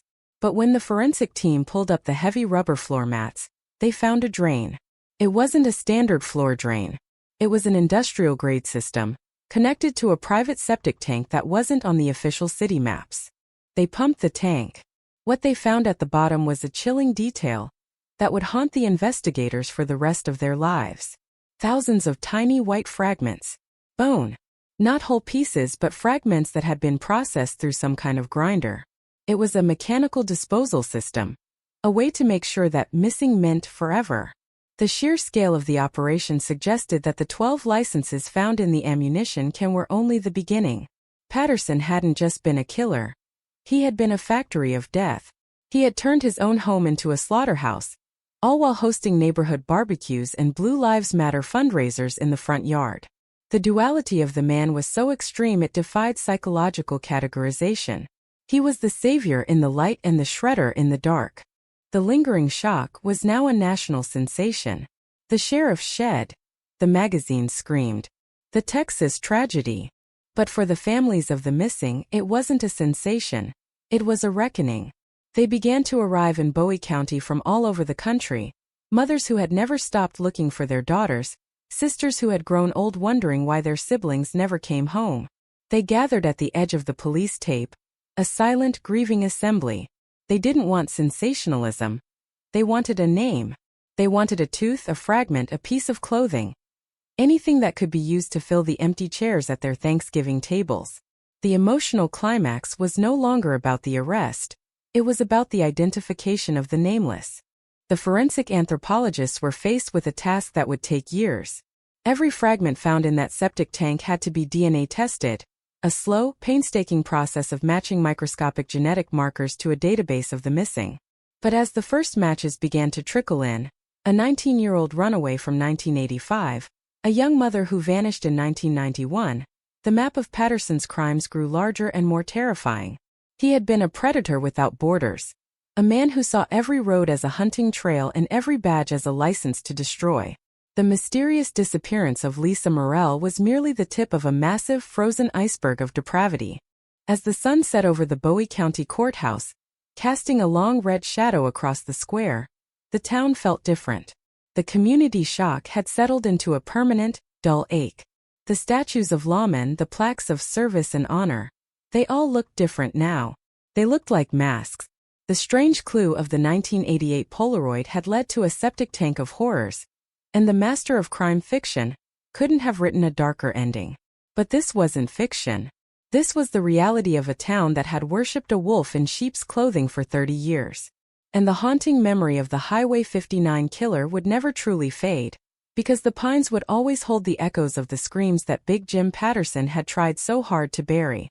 The machinery of justice is often slow, but once it gains momentum, it is an avalanche that spares no one in its path. as the excavators continued to groan in the distance, tearing through the roots of the Texas pines. The focus of the investigation shifted from the mud of the swamp to the sterile high-tech labs of the state capitol. The mechanical disposal system discovered in Patterson's garage wasn't just a horror. It was a forensic nightmare. The investigators were no longer dealing with intact remains or clear-cut crime scenes. They were dealing with fragments, thousands of microscopic pieces of a puzzle that had been shattered and scattered by a man who understood exactly how to destroy a human body. But what Patterson hadn't calculated was the sheer persistence of mitochondrial DNA, a genetic signature that can survive the most brutal conditions, waiting for decades to tell the story of the person it once belonged to. Back in the Bowie County Jail, the Patterson wall was no longer a fortress. It was a cage that was rapidly shrinking. The former sheriff was no longer allowed his luxuries. No coffee from the diner, no visits from his loyal former deputies, no special treatment. He sat in a standard orange jumpsuit, the fabric chafing against his skin, a stark contrast to the tailored uniforms he had worn for 30 years. He looked older now, the silver in his hair looking more like ash than chrome. But his eyes, those cold, calculating eyes, never lost their sharp, predatory edge. He watched the guards with the scrutiny of a warden, looking for a weakness, a lapse in protocol, a crack in the armor of the system that had finally turned its back on him. He was a man who lived by the rule of power, and now that his power was gone, he was struggling to find a new language for his existence. The strange clue that would break the psychological deadlock came not from the septic tank, but from a hidden compartment in Patterson's old 1988 Cruiser, which had been tracked down to a scrap yard in Oklahoma. The car had been stripped, but the investigators found a small leather-bound notebook wedged deep behind the glove box, a black book of encounters that Patterson had never logged in the official department records. It wasn't a diary of crimes, it was a log of stops. Names, dates, locations, and a series of cryptic codes, C1, C2, processed. It was a ledger of a predator. As Detective Vance flipped through the yellowed pages, her heart skipped a beat when she saw a name from 1985. Elena Rodriguez. Mile marker 42. C1. Elena was one of the faces from the ammunition can, a young woman who had disappeared while driving home from college for the summer. Her case had been classified as a runaway by the very department Patterson led. Seeing her name in his personal handwriting was the vivid language of a confession written in the margins of a life. It proved premeditation. It proved a pattern of hunting that predated the murder of Lisa Morrell by 5 years. The investigation was now a race against time and biology, trying to match the names in the notebook to the fragments in the tank before the statute of limitations or the fragility of the samples ended the quest for justice. The community shock had now evolved into a profound, soul-searching trauma.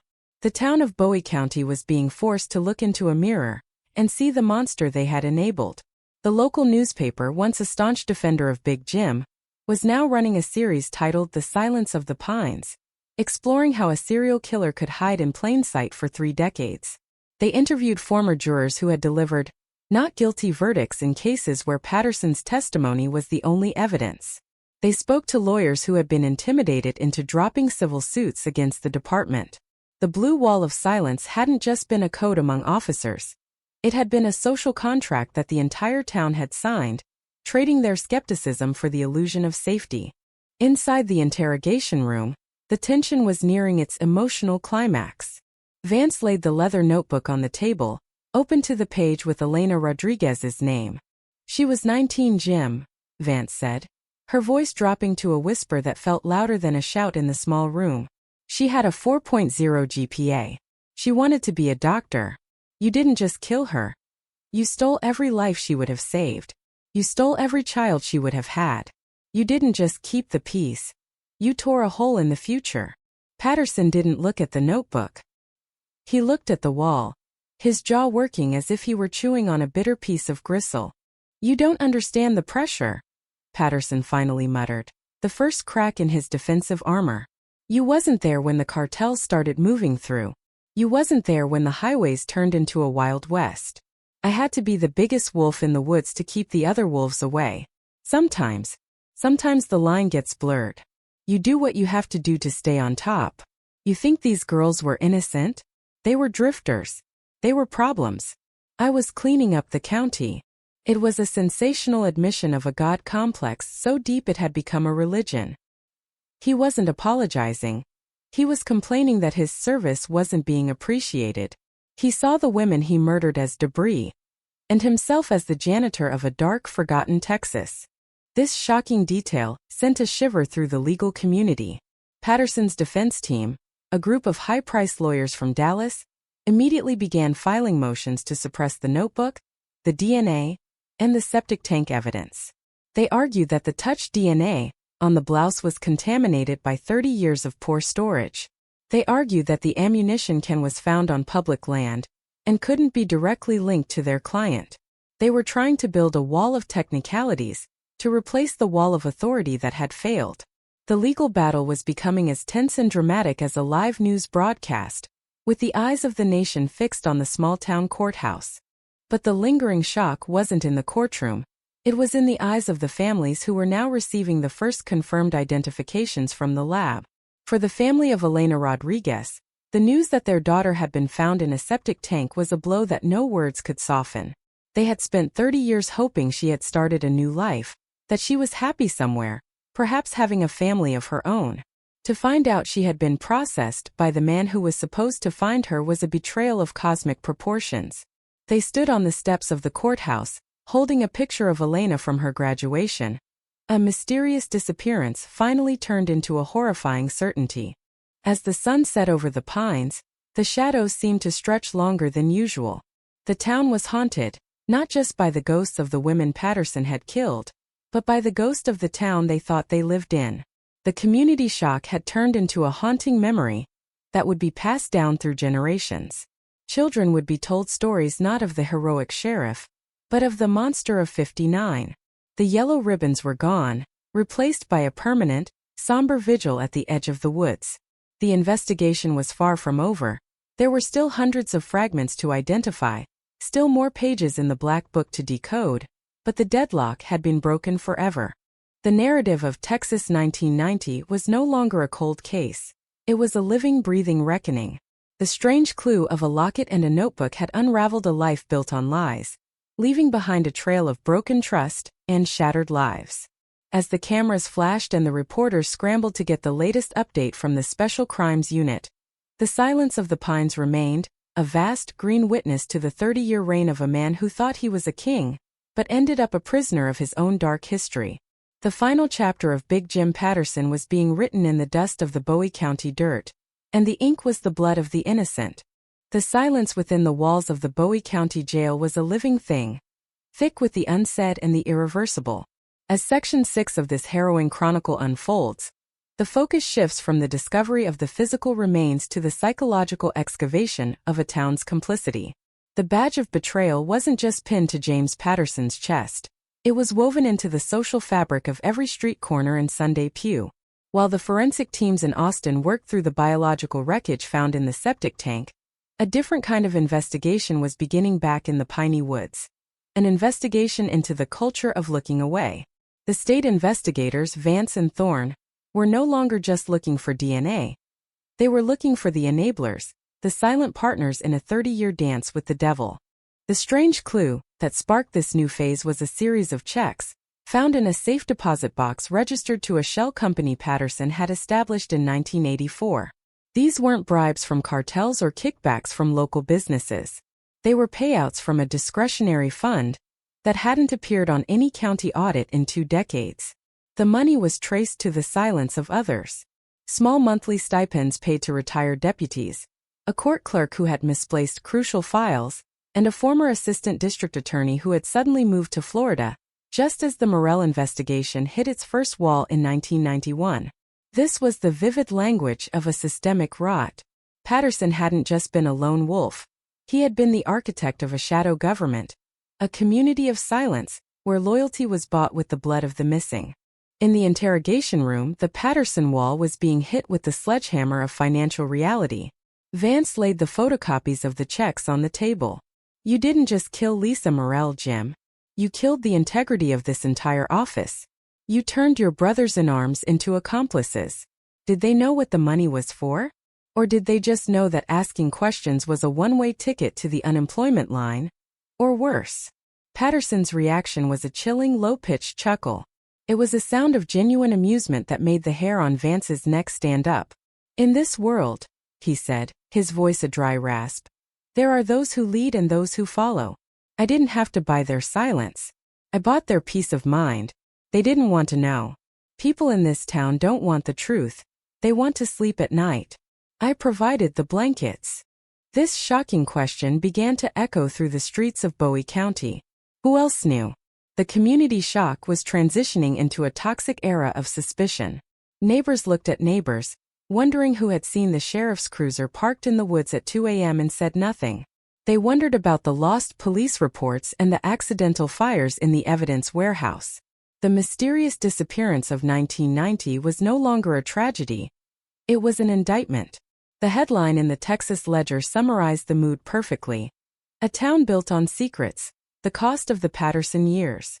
The vivid language of the news was a mirror the community didn't want to look into, reflecting a 30-year history of willful blindness. Meanwhile, at the Cemetery of the Pines, the excavators hit something unexpected.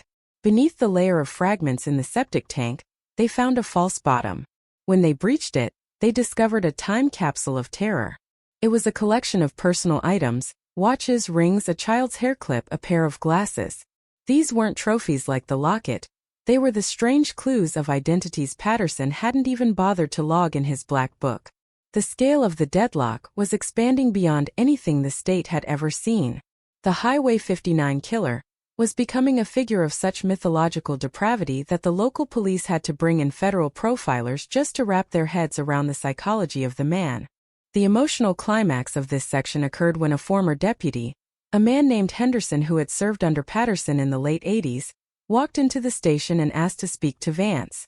He was 90 years old, hooked to a portable oxygen tank, his hands shaking as he held a faded photograph of the 1990 search party. "I saw him," Henderson whispered, the words coming out in a wheeze. "The night Lisa Morrell was found. I saw the sheriff by the creek before the recovery team arrived. He wasn't crying. He was humming. A little tune. Like he was satisfied with a job well done. I never told a soul. I was afraid for my kids. I've carried that hum in my head for 30 years. This chilling detail provided the missing piece of the 1990 puzzle. The confirmation that Patterson was returning to his work, basking in the chaos he had created. The vivid language of Henderson's testimony was the final blow to Patterson's legal defense. The wall of technicalities was being bypassed by the weight of human conscience finally breaking. But as the investigation into the others deepened, the lingering shock took a darker turn. They found a link between Patterson and a series of cold cases across the border in Arkansas. It appeared the sheriff hadn't just been hunting, he had been trading.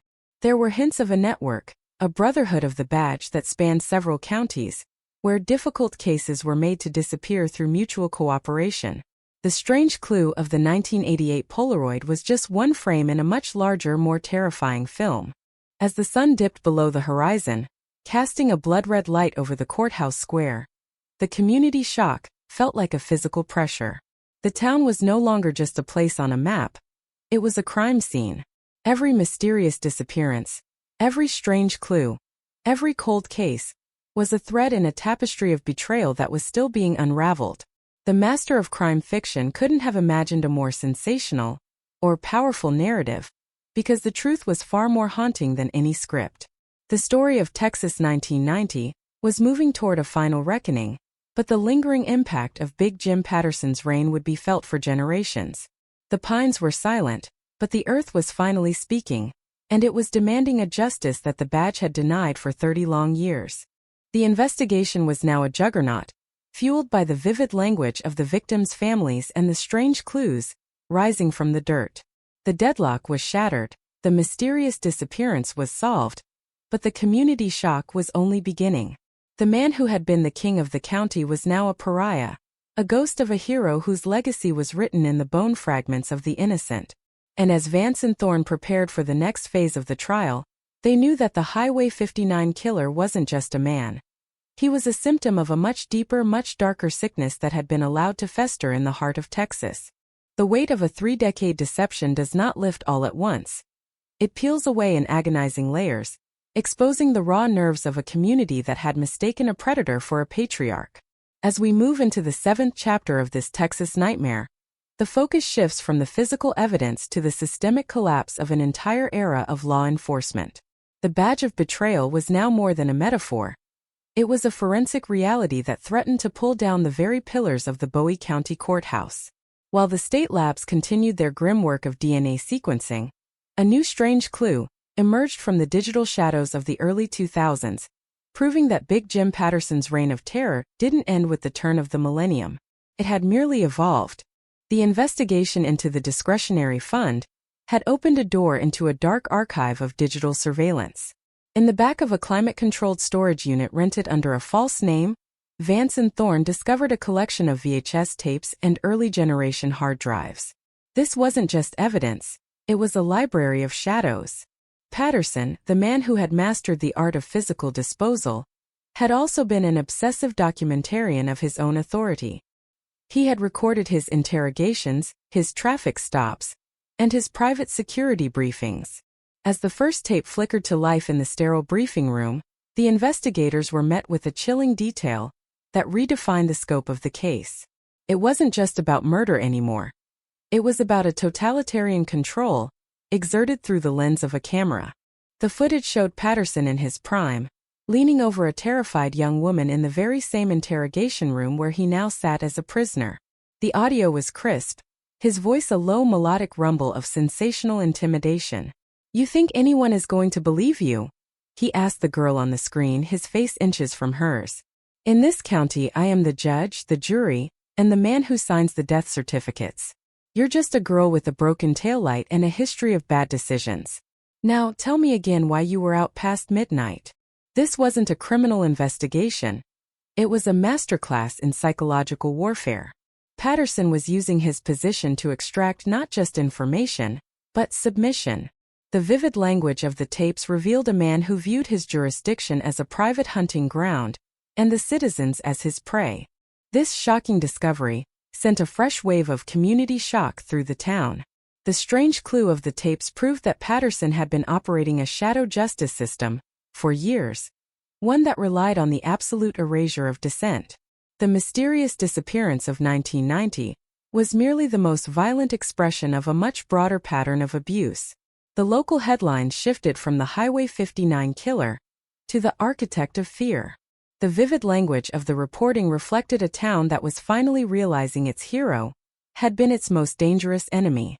The deadlock of the investigation was now a floodgate, as more victims, emboldened by the footage, began to call the state tip line with stories of coerced silence and official misconduct.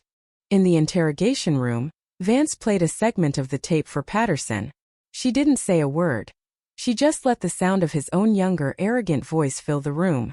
Patterson watched the screen with a haunting neutrality. He didn't look away. He didn't flinch. He watched himself as if he were watching a stranger, a predator he once knew and admired. When the tape ended, he looked at Vance, a strange smile playing on his lips. "I was a good-looking man back then," he said, the vivid language of his narcissism cutting through the tension. "And I was right. Nobody did believe them. Not for 30 years. You think these tapes changed that? They just show a man doing his job. I was keeping the streets clean. You're just looking at the trash I had to take out." This sensational lack of remorse was the final bridge to the emotional climax of the pretrial phase. The prosecution was no longer just building a murder case. They were building a civilizational indictment. They were going to put the entire history of Bowie County on trial, using Patterson as the vivid example of what happens when authority is left unchecked by the light of day.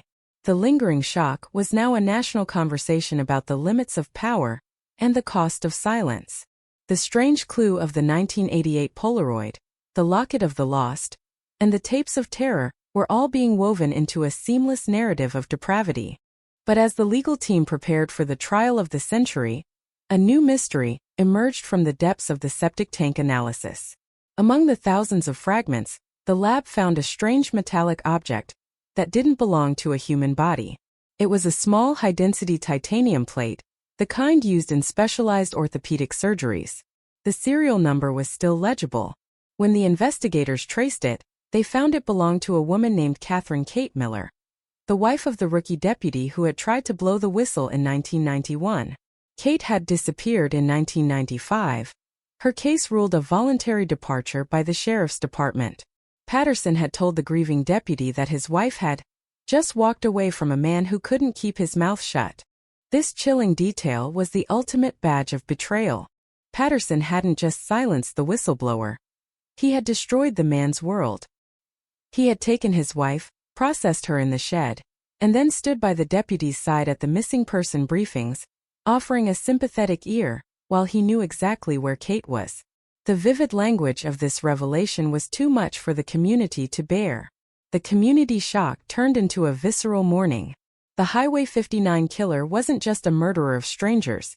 He was a vampire of the spirit, feeding on the lives of those who dared to question his divine right to rule. The deadlock was gone, replaced by a seething demand for justice. The mysterious disappearance of Kate Miller was the final nail in the Patterson myth. The town square, once a place of hero worship, was now a shrine for the fallen. The yellow ribbons returned, but this time they weren't for one teacher. They were for dozens of women, for a broken system, and for a lost generation of trust. The master of crime fiction couldn't have scripted a more dramatic or powerful turning point. The vivid language of the evidence was screaming for an ending that the Pines had been keeping secret for 30 long years. As Section 7 draws to a close, the narrative of Texas 1990 has become a universal story of betrayal and reckoning. The strange clues have led to a mountain of truth, and the Highway 59 killer is finally facing the light of a new day. But the lingering impact of Big Jim Patterson's reign is far from over. The Pines are still whispering, and the earth is still yielding its secrets, as the town prepares for a courtroom confrontation that will decide not just the fate of one man, but the soul of a community that was almost lost to the darkness of the Pines. The transition from the discovery of evidence to the theater of the courtroom is often where the most profound shocks occur, as the abstract horror of a cold case becomes the visceral reality of a public trial. As we enter the 8th chapter of this Texas tragedy, the spotlight shifts to the Bowie County Courthouse, a red brick monument to justice that had, for 30 years, been the very castle from which James Patterson ruled. Now it would be the site of his final stand. The badge of betrayal was no longer a secret kept in the Pines. It was the lead story on every television screen from Texarkana to Tokyo. The community shock had crystallized into a grim, expectant silence as the doors to the courtroom swung open, revealing the man who had once been the law sitting in the seat of the accused. The striking opening of the trial came not from a lawyer, but from the gallery.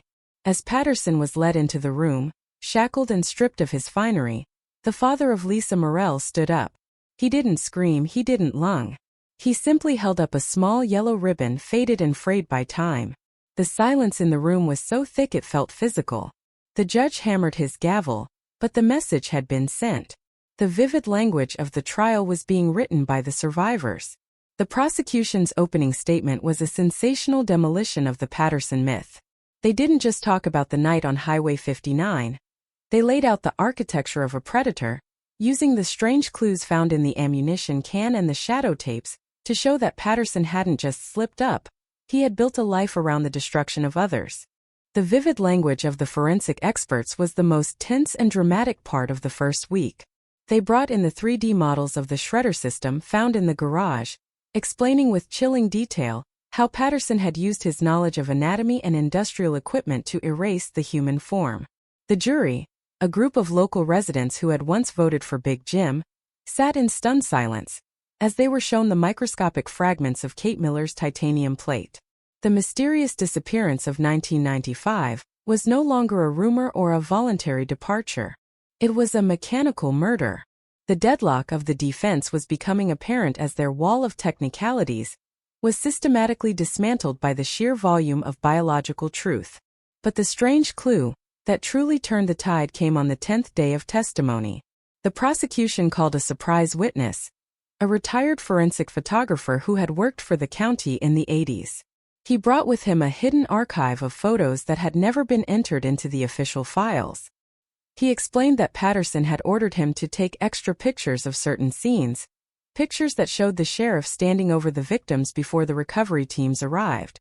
One photo showed Patterson at the 1990 scene, his hand resting on the open door of Lisa Morell's Ford Tempo. He wasn't looking at the car. He was looking at the camera with a chilling, triumphant smile. It was the vivid language of a hunter posing with his trophy. This shocking revelation sent the defense into a tailspin. They tried to argue that the photos were staged or misinterpreted, but the jury wasn't listening to the technicalities anymore. They were looking at the man in the dock. Patterson, for his part, remained a wall of ice. He sat with his arms crossed, his eyes fixed on some distant point on the back wall. He didn't look at the victims' families. He didn't look at the evidence. He seemed to be inhabiting a different reality, a reality where he was still the king and the trial was merely a temporary inconvenience. This haunting neutrality was more terrifying than any outburst of rage could have been. The emotional climax of the trial occurred when the prosecution played the voice of the dead. They had recovered an old cassette tape from Lisa Morell's car, a tape she had been using to record lesson plans for her kindergarten class. The vivid language of her voice, bright, hopeful, and full of life, filled the courtroom. "Remember to bring your yellow ribbons for the tree," she told her invisible students. "We have to show the world that we care about each other." The irony was sensational and heart-wrenching. As her voice echoed through the room, members of the jury began to weep. Even the court reporters had to stop to compose themselves. It was the vivid language of a life stolen, a powerful contrast to the cold, mechanical disposal Patterson had practiced. As the prosecution rested its case, the community shock had turned into a unanimous demand for a reckoning. The lingering impact of the trial was already being felt in the halls of power, as the state legislature began drafting the Patterson Law, a set of reforms designed to ensure that no sheriff could ever again operate with such totalitarian autonomy. The mysterious disappearance of the truth was finally being corrected, but the strange clue of the others still loomed large. The trial was only for the murder of Lisa Morell and the disposal of Kate Miller. There were still 12 licenses in the ammunition can. There were still thousands of fragments in the lab. The defense's turn was a desperate, fast-paced attempt to shift the blame. They called character witnesses, men who had served with Patterson, people who had benefited from his generosity. But the vivid language of their testimony felt hollow and sensationalized. They were talking about a man who didn't exist anymore, a hero who had been revealed as a hollow mask. The strange clue of Patterson's discretionary fund was used to show that many of these witnesses had been paid for their loyalty, further eroding the credibility of the defense. The deadlock was over. The avalanche of justice was in full motion. As the jury began their deliberations, the town of Bowie County held its breath. The Highway 59 killer was no longer a ghost story. He was a historical reality that would define the region for a century. The Pines were still there, dark and silent, but the secrets they held were being dragged into the halogens of the courtroom. The master of crime fiction couldn't have written a more powerful or tense conclusion to the legal phase. The vivid language of the verdict was all that remained. The narrative of Texas 1990 was reaching its final emotional peak. The lingering shock of the betrayal, the vivid memory of the victims, and the strange clues of the investigation were all converging on a single word that would either seal the legacy of a monster or leave the wound open forever. As the sun set over the red brick courthouse, the haunting silence of the gallery was a testament to the lingering impact of Big Jim Patterson's 30-year shadow. The deliberation did not last as long as the 30-year wait that preceded it. The jury returned in less than 4 hours, a fast-paced conclusion to a saga that had paralyzed the state for decades. As the court clerk prepared to read the verdict, the atmosphere was powerful and tense, the air in the room vibrating with the collective heartbeat of a community on the precipice of a final truth. James Patterson was stood up, his massive frame still imposing, though his eyes were now sunken, reflecting the deadlock of his own soul. When the word guilty echoed through the chamber, repeated for every count of murder, every act of tampering, every strange clue that had been meticulously linked to his name, the silence was not broken by a cheer, but by a heavy collective exhale. The king was dead, the monster was caged. But the lingering shock of the verdict was immediately followed by a sensational and shocking post-trial revelation. In a final desperate act of predatory arrogance, Patterson requested a private meeting with the lead prosecutor before his sentencing. He offered a deadly trade. He would provide the locations of the others, the women whose licenses were in the ammunition can but whose remains had never been found, in exchange for a move to a private medical facility rather than a high-security prison. It was the vivid language of a negotiator who still thought he held the cards. "I have a map in my head," he whispered, his voice a chilling detail, captured on the room's recording device. "A map of the pines that only I can read. You want closure for those families? You'll have to pay the toll." This strange clue of a mental map sent a fresh wave of community shock through the region. The prosecution was faced with an impossible, emotional climax. To give the monster what he wanted was a betrayal of justice. To deny him was to leave a dozen families in the mysterious disappearance of eternal limbo. The vivid language of the debate dominated the news cycles. Was it a deal with the devil worth making? The Highway 59 killer was still manipulating the system, still using his vivid knowledge of death to exert power from behind bars. He was the master of his own crime fiction, writing the final chapters with the lives of the missing as his ink. The deadlock was eventually broken by the families themselves. In a powerful and moving press conference, the mother of Elena Rodriguez, representing the lost sisters of the Pines, spoke directly to the cameras. "We do not want his deals," she said, her voice a vivid testament to resilience. "Our daughters are already with God. We will not let him use their names to buy a softer bed. Let him rot where he is. The truth is already out. The light has already won." This shocking question of ethics was answered with a resounding no to the predator's demands. The state moved forward with the maximum sentence, life without the possibility of parole, to be served in the harshest facility Texas had to offer. As Patterson was transported to the Walls unit in Huntsville, the vivid language of the investigation didn't stop. The search for the others continued, but now it was fueled by a new map. A digital reconstruction of Patterson's patrol routes combined with the strange clues found in his black book. They didn't need him to point the way. The science of the pines was enough. Over the next 6 months, the state team recovered 4 more sets of remains. Each discovery was a newspaper headline. Another victim found. The pines yield their secrets. Community mourns again. The mysterious disappearance of the 80s and 90s was being systematically erased, replaced by the vivid reality of gravestones and memorials. The lingering impact of the case began to transform the town of Bowie County.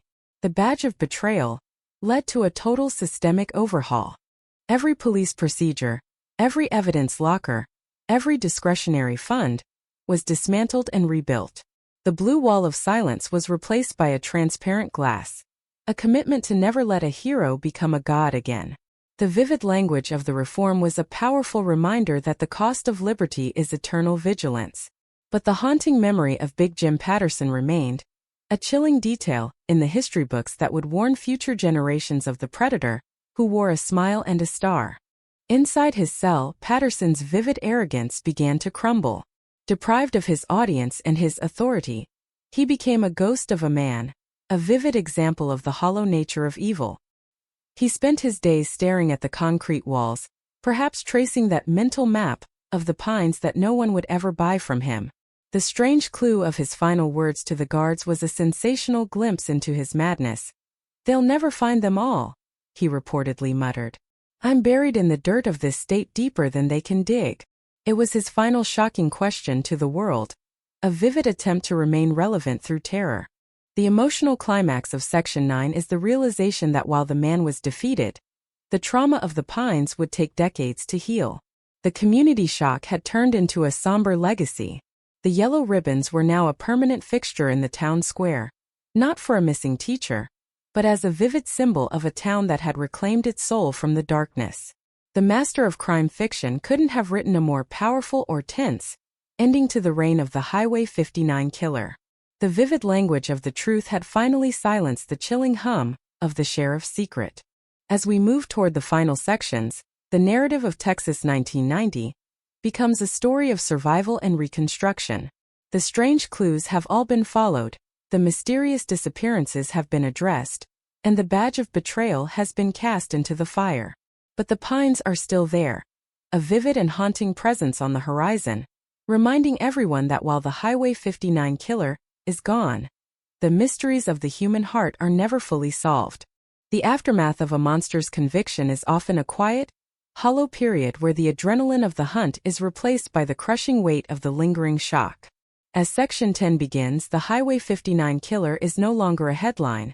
He is an inmate number, a ghost in a steel box, but the town of Bowie County is still a crime scene of the spirit. The badge of betrayal has left a scar that refuses to fade, a vivid and haunting reminder that the most dangerous predators don't always hide in the shadows. Sometimes they stand in the middle of the street and wave. The community shock has matured into a profound systemic grief. A realization that the 30 years they spent admiring Big Jim Patterson were 30 years they spent walking over the graves of the innocent. The strange clue that defined this period of reconstruction was the discovery of Patterson's personal ledger. Not the one with the names of victims, but a financial diary discovered in the walls of his childhood home. It was a vivid and sensational record of a life built on the exploitation of trust. It showed that for every good deed the sheriff performed, there was a shadow transaction of intimidation or theft. He had been a vivid and powerful parasite, draining the lifeblood of the county's faith while presenting a mask of heroic service. The vivid language of the ledger proved that his psychopathy wasn't limited to murder. It was a totalitarian philosophy that governed every interaction he had. In the Cemetery of the Pines, the work shifted from excavation to memorialization. The mysterious disappearance of Lisa Morrell had become the vivid foundation for a national movement to reform cold case investigations. The vivid and powerful impact of her story led to the creation of Lisa's Law, which mandated that any law enforcement officer mentioned in a whistleblower report be immediately investigated by an independent state agency. The deadlock of local corruption was being dismantled by the vivid and sensational tragedy of a single teacher. The Pines were no longer just a place of death. They were becoming a vivid and haunting site of legislative and social rebirth. The emotional climax of this chapter occurred on the first anniversary of the verdict. The town held a vivid and powerful vigil at the Highway 59 roadside where Lisa's Ford Tempo had been found 30 years prior. But they didn't just light candles for her. They lit them for the others, the 12 women from the ammunition can, the processed fragments from the septic tank, and the vivid and haunting name still waiting to be discovered. The vivid language of the ceremony was one of collective confession. The town was finally admitting that they had been silent partners in a 30-year nightmare.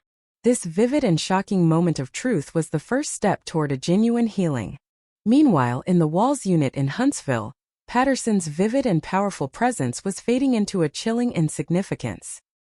He had lost the vivid and sensational aura of the Highway 59 killer and become just another aging predator in a sea of orange jumpsuits.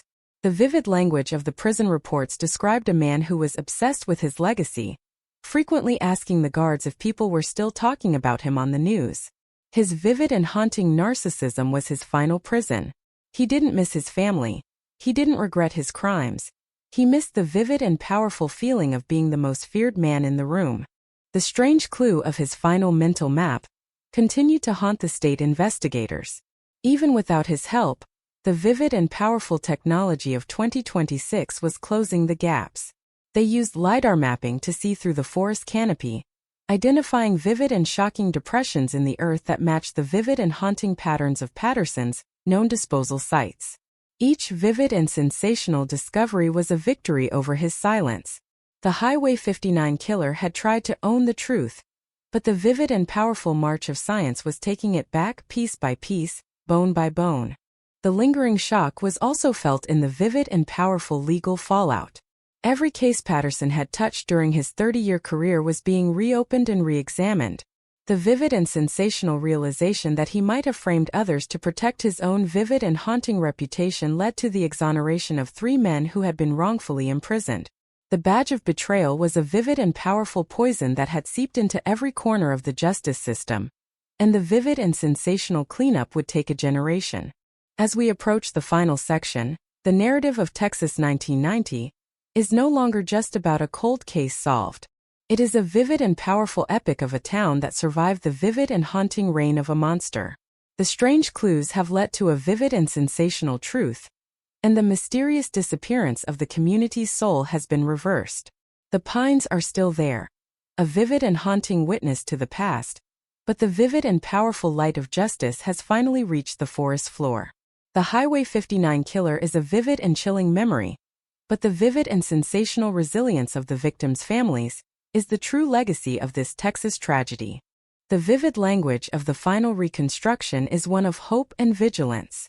The strange clue of a locket and a notebook had unraveled a vivid and powerful empire of lies, and the vivid and sensational ending was one of quiet, enduring justice.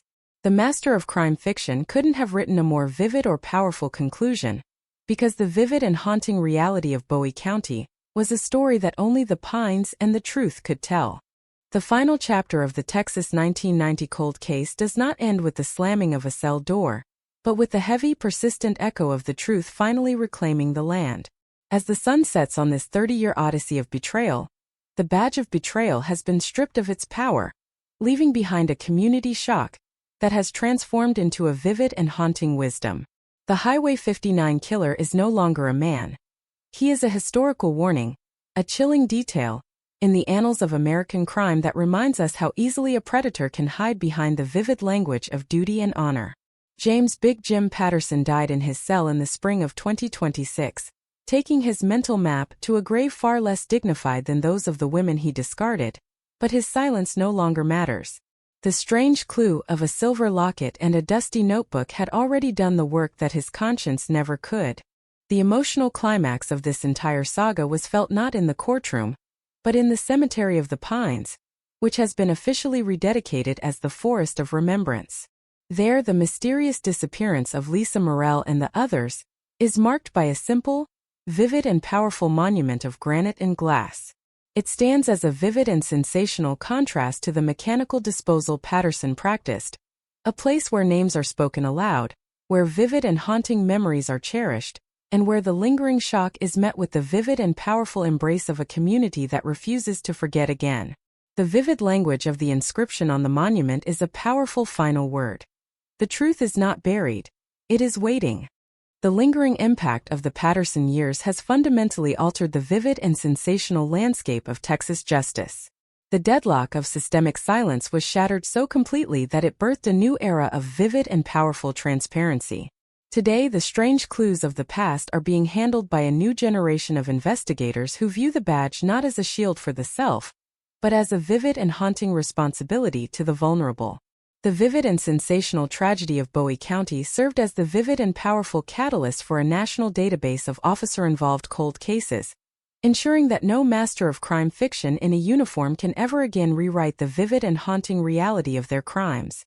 In the final, vivid and sensational analysis, the story of Texas 1990 is a powerful, intense victory of the light over the darkness. The strange clue of a 1988 Polaroid led to the vivid and shocking discovery of a septic tank of horrors, but it also led to the vivid and powerful restoration of a dozen identities. The Highway 59 killer thought he was shredding the evidence of his victims' lives, but he was actually vividly and hauntingly engraving their names into the soul of the state. The vivid language of the forensic fragments spoke louder than the chilling hum of his arrogance. Justice, though fast-paced in its final moments, was a vivid and powerful slow burn that eventually consumed the man who thought he was untouchable. The community shock has finally settled into a vivid and haunting peace. The yellow ribbons still flutter in the Texas breeze, but they are no longer symbols of a mysterious disappearance. They are vivid and powerful banners of a sensational and powerful truth. The pines are no longer a chilling detail of a crime scene. They are a vivid and haunting cathedral of memory, their branches whispering the names of the others who were finally brought home. The master of crime fiction couldn't have written a more vivid or powerful ending, because the vivid and sensational reality of this case proved that even the deepest grave cannot hide the vivid and haunting face of the truth forever.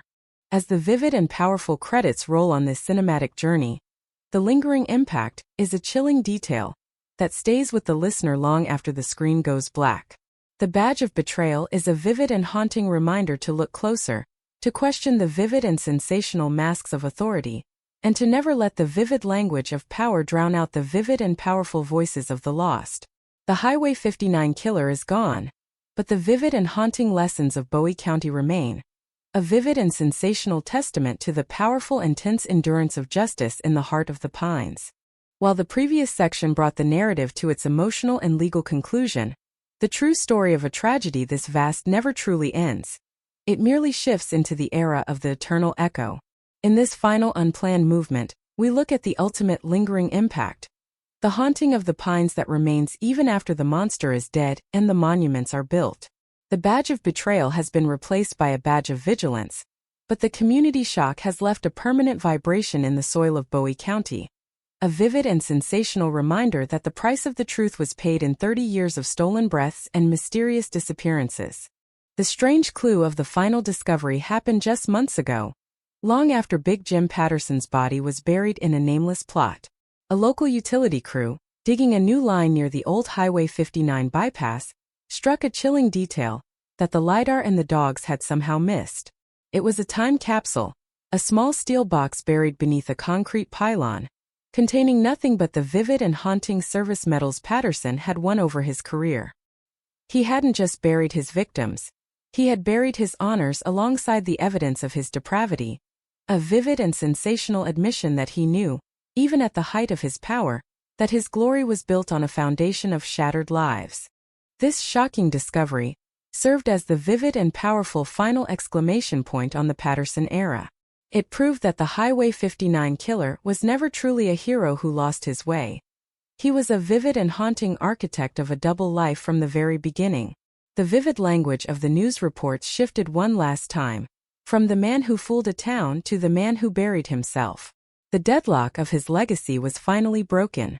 The medals were not placed in a museum, they were melted down, the metal used to create the vivid and powerful plaques for the Forest of Remembrance. It was the ultimate vivid and sensational act of alchemy, turning the symbols of a predator's pride into the vivid and haunting markers of his victim's dignity. The emotional climax of the entire 30-year saga is the silence that now hangs over the Pines. It is no longer the chilling silence of a secret kept. It is the vivid and powerful silence of a debt finally settled. The vivid language of the wind through the trees no longer carries the haunting memory of a scream, but the vivid and sensational peace of a community that has looked its monster in the eye and refused to blink. The master of crime fiction couldn't have scripted a more vivid or powerful resolution, because the vivid and haunting reality of justice is that it doesn't just punish the guilty, it vividly and sensationally liberates the living. As the vivid and powerful light of the Texas sun fades over the horizon, casting a long, vivid and haunting shadow across the red brick courthouse, we are left with the lingering impact of a single, vivid and sensational truth. The badge is just a piece of metal, and the law is just a collection of words, but the vivid and powerful spirit of a teacher named Lisa Morrell, and the others, who followed her into the light, is what truly protects a community. The Highway 59 killer is a vivid and chilling ghost, but the vivid and sensational resilience of the human heart is the vivid and powerful light that will always guide us home through the Pines.